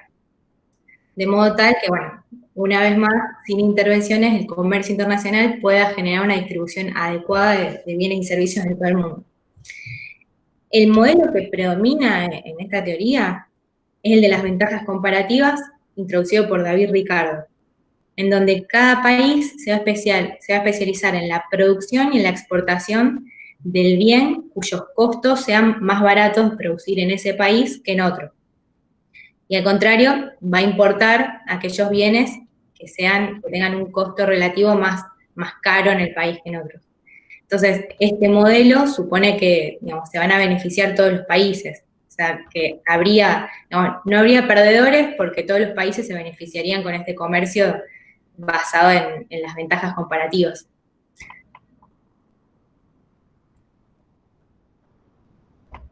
Bueno, nosotros los keynesianos mucho no tenemos para hablar de comercio internacional. De hecho, cuando Keynes escribe, él toma el supuesto de una economía cerrada, porque justamente como cuando se da la crisis del 30 y la Gran Depresión, las economías se cierran y se centran en su mercado interno como una forma de protegerse contra los vaivenes de la economía y del sistema económico mundial. Pero creo que después ya para la vertiente post-keynesiana no es tan benevolente el comercio internacional, sino que hay ganadores y hay perdedores y, digamos, debería haber una inserción estratégica de cada país en el comercio internacional, no acatar a rajatabla como los neoclásicos las ventajas comparativas, sino que son ventajas que se pueden obtener. No son naturales y no vienen dadas ni son, digamos, inamovibles. Bueno, desde el marxismo, a ver, ¿hay ganadores y perdedores? Sí, en toda operación económica, en todo proceso hay ganadores y perdedores. Justamente lo que haría la teoría neoclásica o el keynesianismo es tratar de invisibilizar eso. ¿Por qué es diferente, si se quiere, el comercio interior al comercio internacional? Porque en el comercio internacional se reflejan las relaciones sociales de producción y de poder entre países. Es decir, ahí se van a ver las estructuras bien jerárquicas que después se reproducen al interior del comercio, digamos local, si se quiere, o el comercio interior, pero justamente ese comercio internacional lo que está reflejando es esa división internacional del trabajo. Es decir, está visibilizando los esquemas de subordinación que existen en este sistema capitalista. En ese sentido, digamos, el comercio internacional nunca va a llevar a la convergencia, como por ahí piensa un neoclásico, o incluso un keynesiano que piensa que la inserción estratégica puede llevar a una cierta convergencia.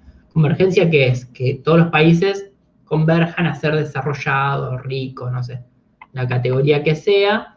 Desde el marxismo lo que se va a mostrar es justamente que el comercio internacional agrava la divergencia y justamente el rol que tiene es justamente generar esas divergencias y pensar el club del desarrollo como un club cerrado, es decir, justamente asignar esas jerarquías y esas divisiones internacionales del trabajo para que no haya convergencia, ¿sí?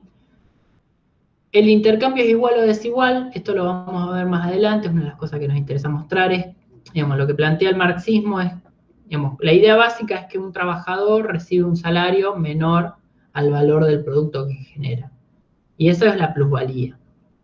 Si hay plusvalía en la relación de producción, cuando se intercambian bienes entre países, nuevamente va a haber plusvalías, pero además puede estar dándose que la plusvalía, por ejemplo, un obrero explotado en Argentina, uno piensa que la plusvalía se la queda al empresario argentino, pero quizás, si eso es un bien exportado, la plusvalía la esté absorbiendo, se la esté apropiando justamente a alguien en otro país del mundo. Es decir, el comercio internacional es un mecanismo de extracción de plusvalía de la periferia, sin siquiera a veces necesitar tener la empresa produciendo en la periferia, simplemente comprándole esos bienes y servicios. Después lo vamos a ver con la dimensión ecológica, digamos, como muchas veces ese intercambio es desigual en términos de materiales y energía. Es decir, en ese intercambio donde nosotros estamos comprando bienes con poca intensidad de materiales y energía, caros, y con pocos impactos ambientales, y justamente estamos intercambiándolos por exportaciones más típicas de los países periféricos, que son con bajos salarios, con fuertes impactos ambientales y con gran intensidad de materiales y energía, y que además encima te deja muy pocas divisas, con lo cual refuerza ese sistema donde al año siguiente tenés que volver a producir soja transgénica, minería a cielo abierto, fracking y demás. Es decir, el comercio internacional es una expresión de las relaciones de subordinación y de dominación. Es una más de las expresiones. Ahora entre estados, o entre países, o entre regiones. Bien. Sí, fue medio teoría de la dependencia. Guille, ¿se me escucha? Dale. También se podría pensar eso con los trabajos no remunerados, ¿no es cierto? O sea, de trabajadores de países más dependientes de los países centrales, digamos. Sí, hay toda una idea de cadenas globales de cuidado también, digamos. Sí, está bueno.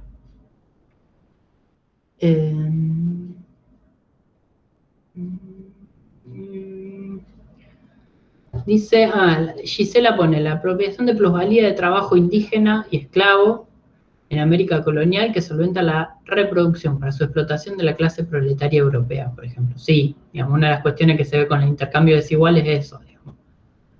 Cómo los países latinoamericanos se dedicaron a producir alimentos, bienes, salarios para los países centrales y siempre con la presión de venderlos más baratos. Entonces eso termina subsidiando, hay una teoría muy interesante que es el subsidio socioecológico, cómo estos esquemas de comercio internacional están subsidiando la acumulación en los países centrales. Porque muchas veces se dice, bueno, los países centrales le prestan a los países periféricos y los países periféricos después encima no pagamos la deuda. Vamos a ver con el intercambio ecológicamente desigual y algo más que la deuda la pagamos y además estamos subsidiando esos procesos de acumulación. Por lo que decía Agus, por el trabajo no remunerado, por los materiales y energía no remunerados y por esa tendencia a vender justamente esos bienes salarios cada vez más baratos. Y encima comprar mercancías con precios más altos. ¿Sí? Sí, algo de deuda ecológica y demás vamos a ver un poco más adelante.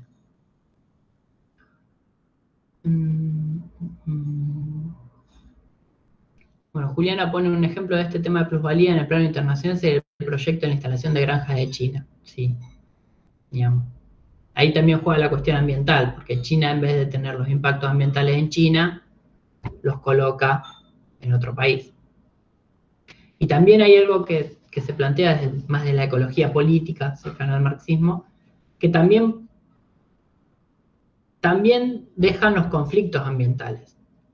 Es decir, cuando genera conflicto la producción de cerdos o la megaminería, por ejemplo, la megaminería canadiense genera los impactos ambientales acá, genera los conflictos ambientales y después cuando hay que salir a reprimir o tiene que aparecer el Estado argentino reprimiendo a los pueblos, digamos, a la población, para defender ese capital canadiense. Ni siquiera los canadienses, por lo menos, digamos, no sé, ponen el ejército canadiense a reprimir, digo. Encima terminamos insultando, con razón, digamos, muchas veces, al gobierno nacional. Es decir, cómo esa exportación de capitales, digamos, genera todos esos impactos ambientales, toda esa desigualdad, y encima que los estados se tengan que hacer cargo de esas conflictividades. Es decir, contrapone argentinos contra argentinos. Bueno, ahí Gisela pone en la misma sintonía la domesticación, privatización del trabajo femenino en la transición al capitalismo para sostener el trabajo remunerado fuera del hogar. Sí, digamos, el marxismo lo que se va a plantear es que hay una idea que está buena, es que hay subsidios por todos lados. Estamos acostumbrados a pensar que existe un subsidio cuando el Estado le transfiere ahí a lo que decíamos antes, los choriplaneros y demás. En realidad lo que plantea el marxismo es que todo el tiempo hay subsidios y hay transferencias de valores, si se quiere, digamos, pero muchas que están invisibilizadas. De las mujeres hacia los varones, de los varones obreros hacia la empresa transnacional, de la empresa transnacional hacia los consumidores de un país central, etcétera, etcétera.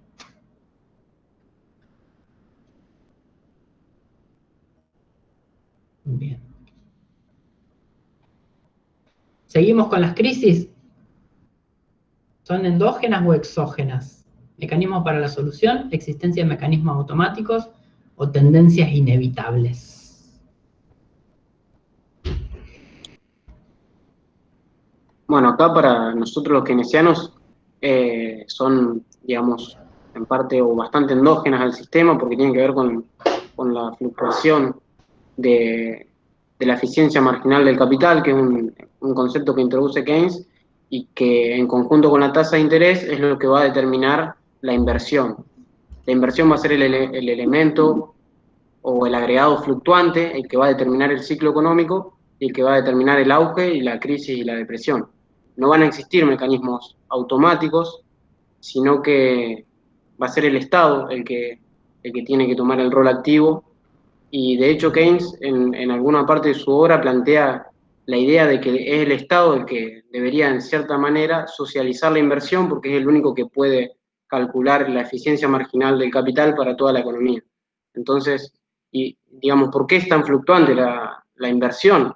Porque depende en gran medida de las expectativas de los empresarios. Y las expectativas son muy volátiles y dependen de ciertas convenciones con respecto a lo que va a pasar en el futuro. Y como eso puede cambiar, puede haber momentos de gran optimismo y otros momentos de pesimismo que va a hacer que la inversión fluctúe fuertemente y, bueno, determinará los ciclos económicos. De allí la introducción de Keynes de los tan famosos espíritus animales de los empresarios y qué es lo que va a determinar, digamos, el ciclo económico y que sea tan fluctuante.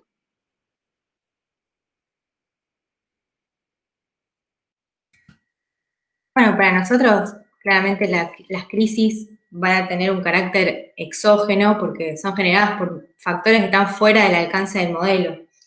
Y de hecho las crisis son consecuencia de la ineficiencia del mercado. Y esta ineficiencia del mercado que decíamos se da cuando intervenían agentes externos en la economía, que distorsionan el comportamiento eficiente.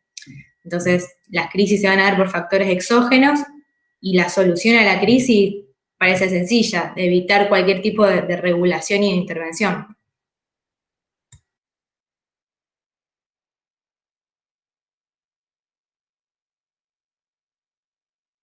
Estás muteado, Guille.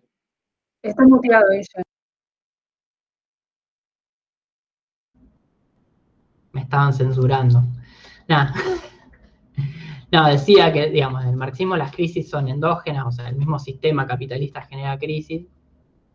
Hay como una vertiente que habría como unos mecanismos que generan las crisis, esto de la subconsumo o la sobreproducción, es decir, como que la misma racionalidad del sistema genera crisis medio automáticas sin que las quieran los sectores empresarios, los mismos sectores capitalistas. Hay una rama muy interesante de un autor, digamos, Kalecki, que se ve en economía. Bueno, se veía hasta hace unos años, yo no sé cuánto más se va a ver. Pero lo que plantea es que las crisis económicas son crisis políticas generadas por los mismos sectores ganadores de las crisis. Y ahí van a contraponer un poco, me parece una idea que es disruptiva, de cómo los procesos más de corte keynesiano, digamos, los procesos de corte neoclásico agudizan las contradicciones. Le van a pagar lo menos posible a los trabajadores y los empresarios van a tratar de ganar la mayor cantidad de dinero posible. Luego el proceso keynesiano lo que hace es tratar de morigerar eso con la acción del Estado, con políticas redistributivas y demás. Y lo que plantea Kalecki es que esa posibilidad de redistribución que va a tener el Estado tiene un límite, que no es un límite físico, no es un límite objetivo, sino que tiene que ver justamente con que el empresariado en algún momento dice, bueno, basta con la redistribución del ingreso, si necesitamos una buena crisis, generamos una buena crisis, por más que perdamos plata 2 años, lo que generamos en ese proceso de crisis no es ganar o perder plata, sino regenerar condiciones. Es decir, si uno ve los procesos de precarización de los 90, la crisis del 2001, y uno dice, ¿por qué el empresariado le soltó la mano al modelo de la convertibilidad? Lo que uno puede encontrar es que la pérdida de salarios que hubo en el 2001, 2002, y el aumento de la precarización, después aún con políticas, si se quiere, más keynesianas del kirchnerismo, nunca se logró revertir. Es decir, el nivel de precarización con el que terminó el kirchnerismo es similar al que estaba en los 90, es decir, no pudo revertir el daño que generó la crisis de 2001. Y ahí uno puede empezar a entender por qué hay determinados procesos políticos más afines a los sectores concentrados del capital, procesos neoliberales como el mismo macrismo o el mismo menemismo, que terminan en crisis. Porque en algún momento esos sectores concentrados necesitan una buena crisis que genere nuevas condiciones y que profundice esas desigualdades. En todo caso, si después viene un gobierno keynesiano que quiere redistribuir, que arranque en menos 10. Y así sucesivamente. Entonces la crisis tiene un profundo componente político desde los sectores empresarios, digamos, de la necesidad de una crisis cada tanto para frenar esos procesos de redistribución. Y ahí uno puede empezar a interpretar la crisis que tuvo Evo Morales, las crisis de Lula, las crisis de los gobiernos de centroizquierda en Latinoamérica, como una respuesta del capital para frenar esos procesos, aunque hayan sido ambiguos o no tan claros desde el marxismo, pero fueron un poco más redistributivos que los procesos neoliberales. Sería como que corre el foco de la discusión, digamos, o sea, te lleva a discutir cosas que por ahí ya en otro momento estaban como saldadas o superadas. Esa es la idea, digamos, como que te lleva a, bueno, no sé, bueno, esto, digamos, ¿por qué tenemos una aerolínea del Estado si estamos en crisis? ¿Por qué no la privatizamos? Como que te lleva -10. Bueno, pará, digamos, vos querés estar en blanco, agradecé que tenés laburo. Digamos. Vos querés un jardín de infantes que tenga guardería, pará, agradecé que, como estamos hace 3 años en crisis, te va a decir, un buen neoliberal te va a decir, mirá, hace 3 años que estamos en crisis. ¿Qué me vienen, no sé, las mujeres a reclamar derechos? Estamos hace 3 años en crisis. Y el marxismo lo que se denuncia es justamente que esa crisis es funcional a que se frenen todas esas demandas. Y hoy por hoy, no sé, el debate mismo del aborto pareciera que quedó como... Estamos viendo si no nos morimos con los barbijos y generamos, digamos, se genera como un corrimiento en la discusión. ¿Se entiende? Eso es lo que quiero decir. No es que estoy diciendo que esté bien, sino justamente que esas crisis te llevan a como discutir lo básico. ¿Cómo llegar a fin de mes? Y todo lo otro parece superfluo. ¿Por qué en una crisis vamos a estar discutiendo si el Estado tiene que tener un rol? Estamos en el fondo del agujero. Y te llevan a eso, digamos. Sí, lo mismo con la discusión ambiental, digamos. ¿Cómo vamos a discutir en qué condiciones producir y las consecuencias que eso tiene en el ambiente si necesitamos divisas para pagar la deuda externa? O sea, Claro. Es lo mismo. O sea, siempre se corre a una discusión secundaria. Uh-huh. Y la crisis para mí es interesante pensar esto, que la crisis no es algo que, falló el sistema, o bueno, medio como dicen los keynesianos, bueno, no funciona del todo bien el mercado, lo arreglamos con el Estado, sino que las crisis son constitutivas del sistema y son la forma de ir transformando, digo, de esta crisis, de la crisis que está en Argentina desde el 2018, va a salir con más empleo precarizado y con más teletrabajo y con más economía de plataformas. Eso está claro. Entonces me parece que, digamos, pensar eso, que la crisis tiene una funcionalidad y que no es, che, qué macana, se generó una crisis y vamos a solucionarla. Digo, compra también para entender por qué muchas veces gobiernos pro mercado terminan en crisis. Porque si no, uno dice, ¿por qué le soltaron la mano a... Menem también terminó en crisis, Macri terminó en crisis, De la Rúa terminó en crisis, la misma dictadura terminó con años de crisis económica. ¿Por qué le sueltan la mano en algún momento? Ahí, digamos, hay una autora muy interesante, Naomi Klein, que habla de la doctrina del shock. Naomi Klein creo que es, que se escribe. Que habla de la doctrina del shock, cómo las sociedades, cuando sufren un shock traumático, claro, la crisis como mecanismo de adaptación y de disciplinamiento. Cuando sufren una crisis muy fuerte, lo que intenta el mecanismo automático de las personas es tratar de borrar ese momento de crisis, borrar lo anterior y bueno, moverlo para adelante y cerremos los ojos y salgamos de esta y bueno, y si es con menos derechos, con menos regulaciones ambientales, y bueno, pero salgamos. Y como el shock, la crisis es el disciplinamiento social. Muy bueno y muy bueno el texto del libro también.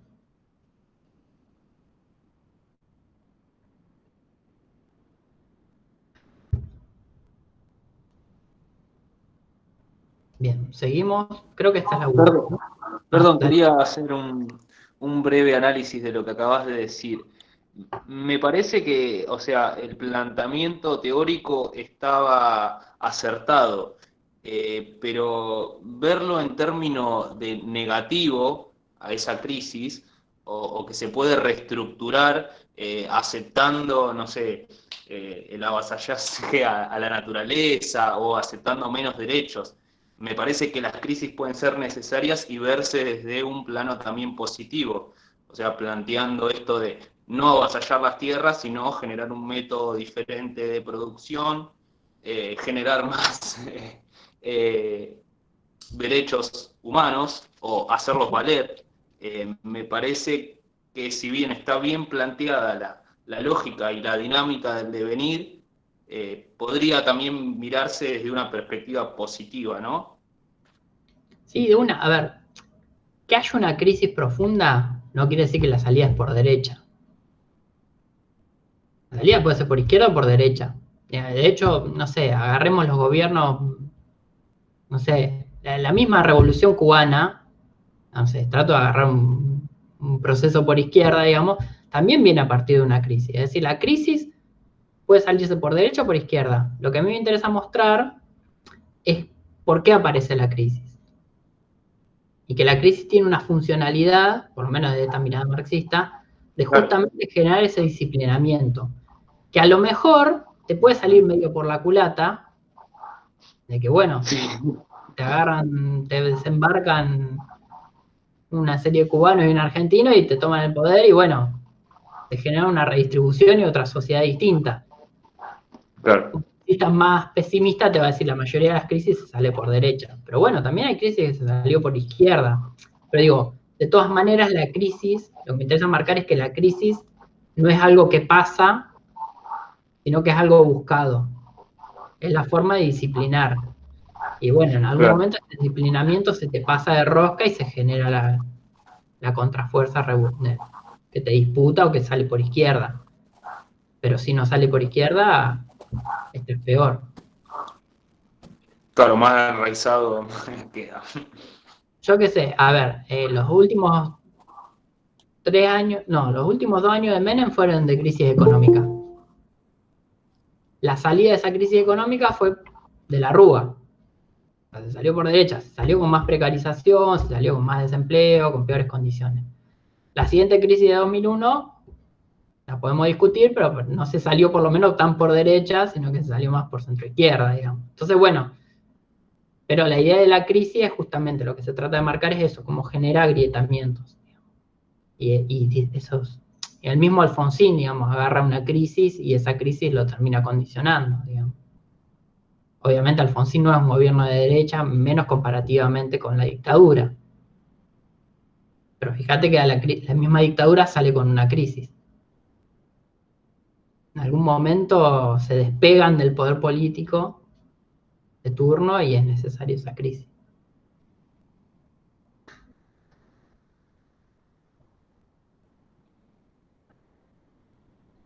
Bueno, vamos a la última de la inflación.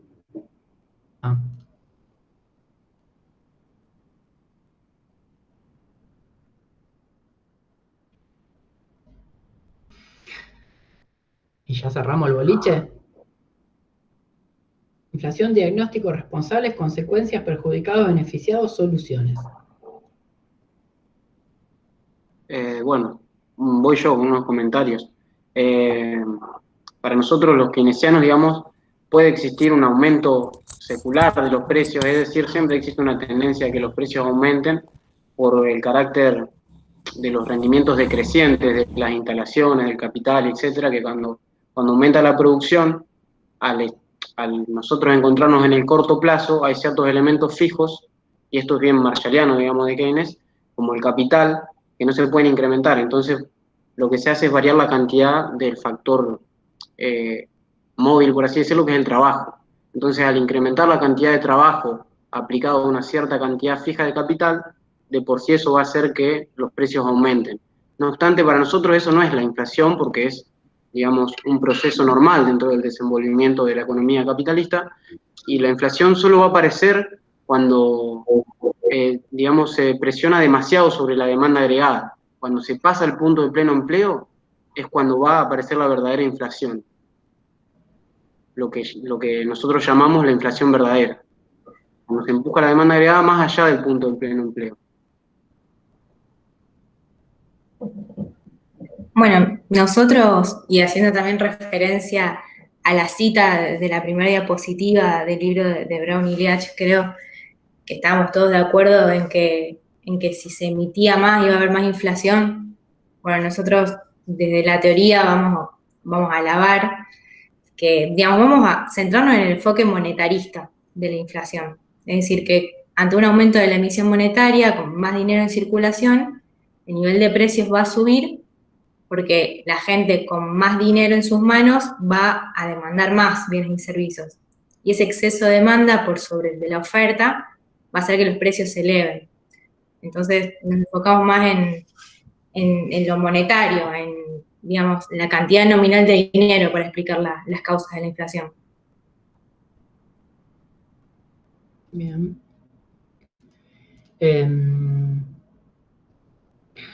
ahí desde el marxismo hay como dos miradas. Hay un cierto marxismo que retoma la idea neoclásica de que la inflación es un fenómeno monetario y que va a afirmar eso, que la emisión es la que genera inflación, sobre todo porque lo va a ver como un mecanismo para poder pegarle al Estado como representación de la burguesía o del empresariado. Es decir,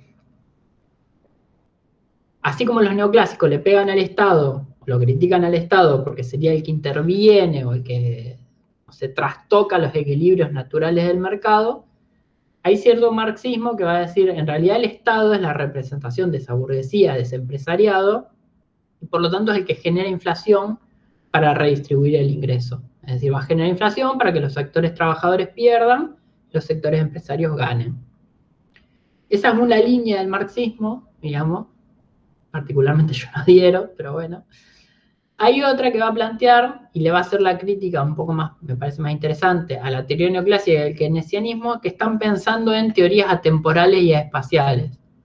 Es decir, como que los dos estarían dando una resolución que no importa si estamos analizando el África subsahariana en el 1700 o si estamos analizando la economía digital del 2500, que para los neoclásicos va a ser siempre la emisión de dinero, para los keynesianos va a ser la demanda por encima del pleno empleo.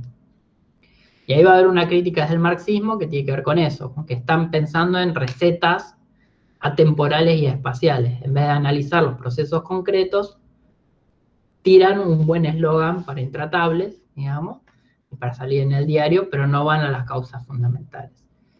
Y en ese sentido se agregan algunos posibles elementos que también influyen en el proceso inflacionario, que pueden estar influyendo, como una cuestión es el tema de las devaluaciones, o sea, la puja de poder por la cotización del dólar y su efecto sobre las alteraciones o los cambios en el nivel general de precios.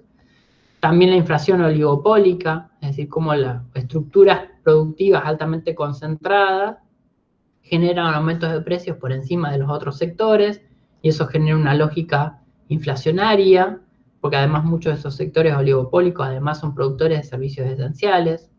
Digo, si aumenta la nafta, aumenta toda una serie de derivados, si aumenta el hierro, aumenta una serie de derivados, etcétera, etcétera, y en esos sectores hay altos grados de concentración. Y también puede llegar a haber inflación del tipo más de puja distributiva, es decir, justamente porque los trabajadores están logrando determinados avances en las condiciones laborales y en los salarios, y los empresarios responden generando aumentos de precios para evitar perder plusvalía. Y después hay algunas más que no me acuerdo en este momento, pero digamos, hay como distintas. Lo que me interesa mostrar es que en todas esas explicaciones hay relaciones de poder. Es decir, no pasan por elementos medio aleatorios, sino que se constituyen y reflejan esas relaciones de poder. Quiénes fijan el dólar, quiénes fijan el precio de los insumos básicos, quiénes tienen poder en los mercados, o quiénes pueden responder a esas presiones salariales y demás. Bueno. Y por último les dejamos pero simplemente como una especie de cuadrito, digamos, sinóptico, que resume algunas de estas cuestiones y demás. Fíjense que incluso acá diferencia la escuela clásica de los neoclásicos. Sí, yo ese cuadrito lo introduje para que más o menos se lleven una idea de que hay bastantes diferencias y que, bueno, ahí también se incluye la escuela clásica. Eso lo saqué de un libro que se llama ahí Economía para empezar por el principio, que está dentro de la bibliografía ahí en el campus, creo que como autores varios, del año 2014, algo así. Y de ahí se van a poder llevar también bastante material para leer sobre esto. Está bueno y es sencillo.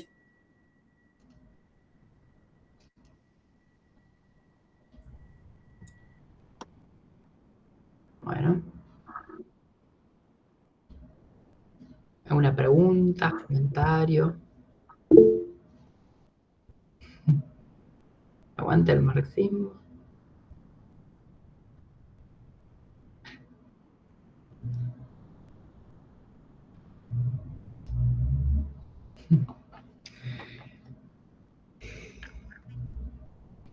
Bueno, No sé si hay alguna duda, algo que les haya quedado picando. Recuerden esto, la idea era presentar 3 enfoques muy estilizados, con sus grises, con sus complejidades, digo, cada enfoque podría ser un cuatrimestre tranquilamente. Sí, alguna recomendación, algo para que piensen que se puede mejorar, todo es bienvenido.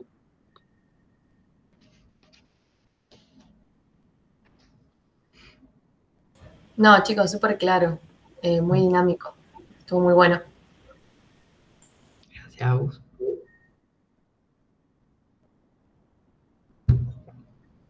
Totalmente, yo también coincido con eso. Por mi parte me falta mucho de lectura de estos temas, entonces como que todo lo que me den y me hagan absorber va a estar bien. Igual hay un montón de discusiones que también saltamos, debates internos. El marxismo tan monolítico no es, digamos, es bastante más complejo. Claro, en ese sentido es como que muchas veces queremos hacer un diagnóstico y encasillar una teoría y bueno, y la verdad que tiene sus grises, sus matices, siempre van y vienen, encima depende también del autor, de cómo ve la historia, cómo ve las relaciones. Sí, la idea es esa, que por lo menos tengan palabras o ideas que más o menos les puedan ayudar a ordenar ese mar de contradicciones, porque después esto que les decía, digamos, hay autores que plantean todo lo contrario y se inscriben en una corriente, digamos. Y esto que alguien tiró en el chat, que es interesante, como nadie se define como neoclásico. Pero la primera vez que alguien dijo eso fue Juli. Actuando. Pero es verdad, nadie dice yo soy neoclásico. Sí, lo puse yo porque me causó mucha gracia escuchar a alguien decir, dice, nosotros los neoclásicos, porque claro, nunca he escuchado una cosa así. Sí, sí, se tenía que decir. Sí. Pero es así, digamos. Está muy invisibilizado, van a hablar de la teoría, del pragmatismo, de lo que hay que hacer. ¿Sí? Así que bueno. Bueno. Nos vemos la semana que viene. La semana que viene vamos a hablar de crisis por acumulación, la destrucción del medio ambiente. Algo vamos a ver. La semana que viene vamos a hacer un pantallazo de las distintas economías y ambientes. Estamos así como en un plano posmoderno ordenador, así. Todavía no nos adentramos, sino que la idea es justamente ver eso. ¿Qué distintos enfoques existen de economía y ambiente? Economía ecológica, ambiental, verde, azul, gris, marrón oscuro, marroncito claro, circular, no tan circular, más cuadrada. Bueno, todas esas economías y ambientes, ver más o menos qué hay por detrás. Así que bueno. Hago una consulta pequeña que quizás es absurda, pero porque me quedó la duda. ¿Y por qué alguien o que opta por la economía neoclásica no se va a autodenominar neoclásico? ¿Sería porque es una estrategia de marketing o porque ya con sus actos lo dice todo? Yo creo que hay 2 respuestas, digamos. Una es que está mal visto. Bueno, entonces es una estrategia de marketing que ellos manejan muy bien, evidentemente.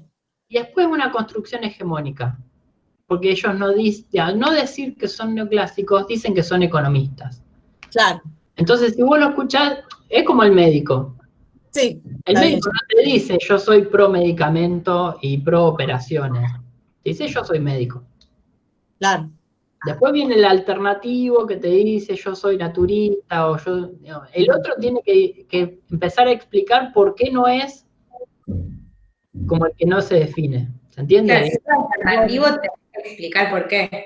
Sí. Fíjense que Frank, como keynesiano, todo el tiempo tenía que explicar, y Juli, como neoclásica, decía las cosas, tiraba cualquier barbaridad. Hay un equilibrio automático.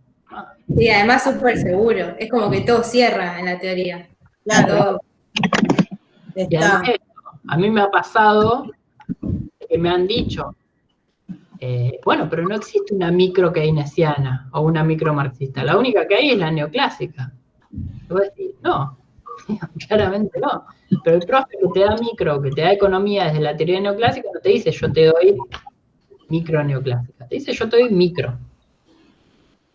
Sí, yo quería Muchas contar gracias. dos anécdotas con el tema del neoclásico que recién escuchando me hacía acordar. Yo en el secundario terminé en la parte de contador, economía, la verdad que no me acuerdo nada, pero me acuerdo de una discusión con una docente donde ella me decía, el mercado es algo natural, porque yo le decía que no lo entendía. Y yo que ya venía con una inclinación más biológica le decía, pero no es natural, es inventado. Y bueno, una discusión muy así en la que no llegué a nada con esa docente. Hay un argumento teórico más, yo sumaría un tercero, de que el sistema neoclásico absorbió al keynesiano. O sea, cuando vos te dan sistema neoclásico, te dan el caso clásico, que encima no es clásico, porque te dan Smith y Ricardo, y te dan un caso keynesiano. Entonces, de alguna manera, esa es la hegemonía de la que habla Guille, digamos. El sistema neoclásico entendió una manera de ver el mundo de Keynes, de mi postura, sin leer nunca el libro de Keynes, o sea, totalmente errada, pero tuvo la viveza de alguna manera de decir, bueno, yo creé una economía en donde comprendo a todos, menos a los marxistas, pero bueno, a los marxistas no les gusta el sistema capitalista. Entonces, dentro de todos los autores del sistema capitalista que son pro sistema, los metí a todos en la misma y yo los interpreto bajo una herramienta metodológica propia del sistema neoclásico. Pero yo creo que la hegemonía también viene por ahí, por ese lado. Y un avance que se ha conseguido mucho, gracias a los libertarios, hay que darle, que ellos sí no se consideran neoclásicos, pero sí se consideran libertarios. Entonces, de alguna manera asumen que están dentro de una rama, lo cual yo lo considero positivo, porque de alguna manera dicen, yo me paro desde acá, digamos, yo me paro desde el anarcoliberalismo, o soy libertario, perdón, anarquista, ¿no? Soy libertario, soy anarcoliberal, digamos, se están parando en un lugar, lo cual es un avance, pero como que el sistema neoclásico, cuando nos lo dan a nosotros, nos dan todos los casos posibles. Entonces, listo, fuera de esa economía no hay otra economía, digamos, porque están todos adentro contenidos.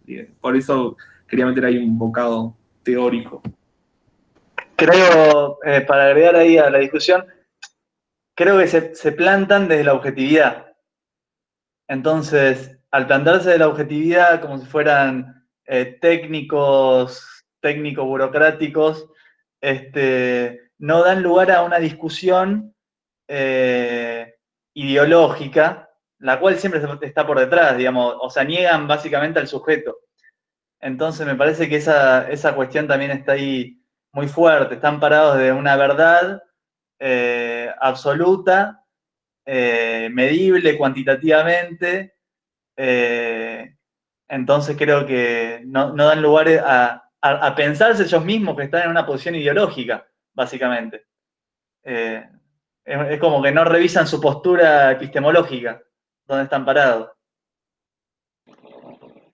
Sin duda, sin duda. Es más, ellos piensan que carecen de todo juicio de valor en sus análisis y que, justamente como vos decías, son objetivos. Y bueno, adoptar ese punto que es claramente adoptar un juicio de valor, ¿no?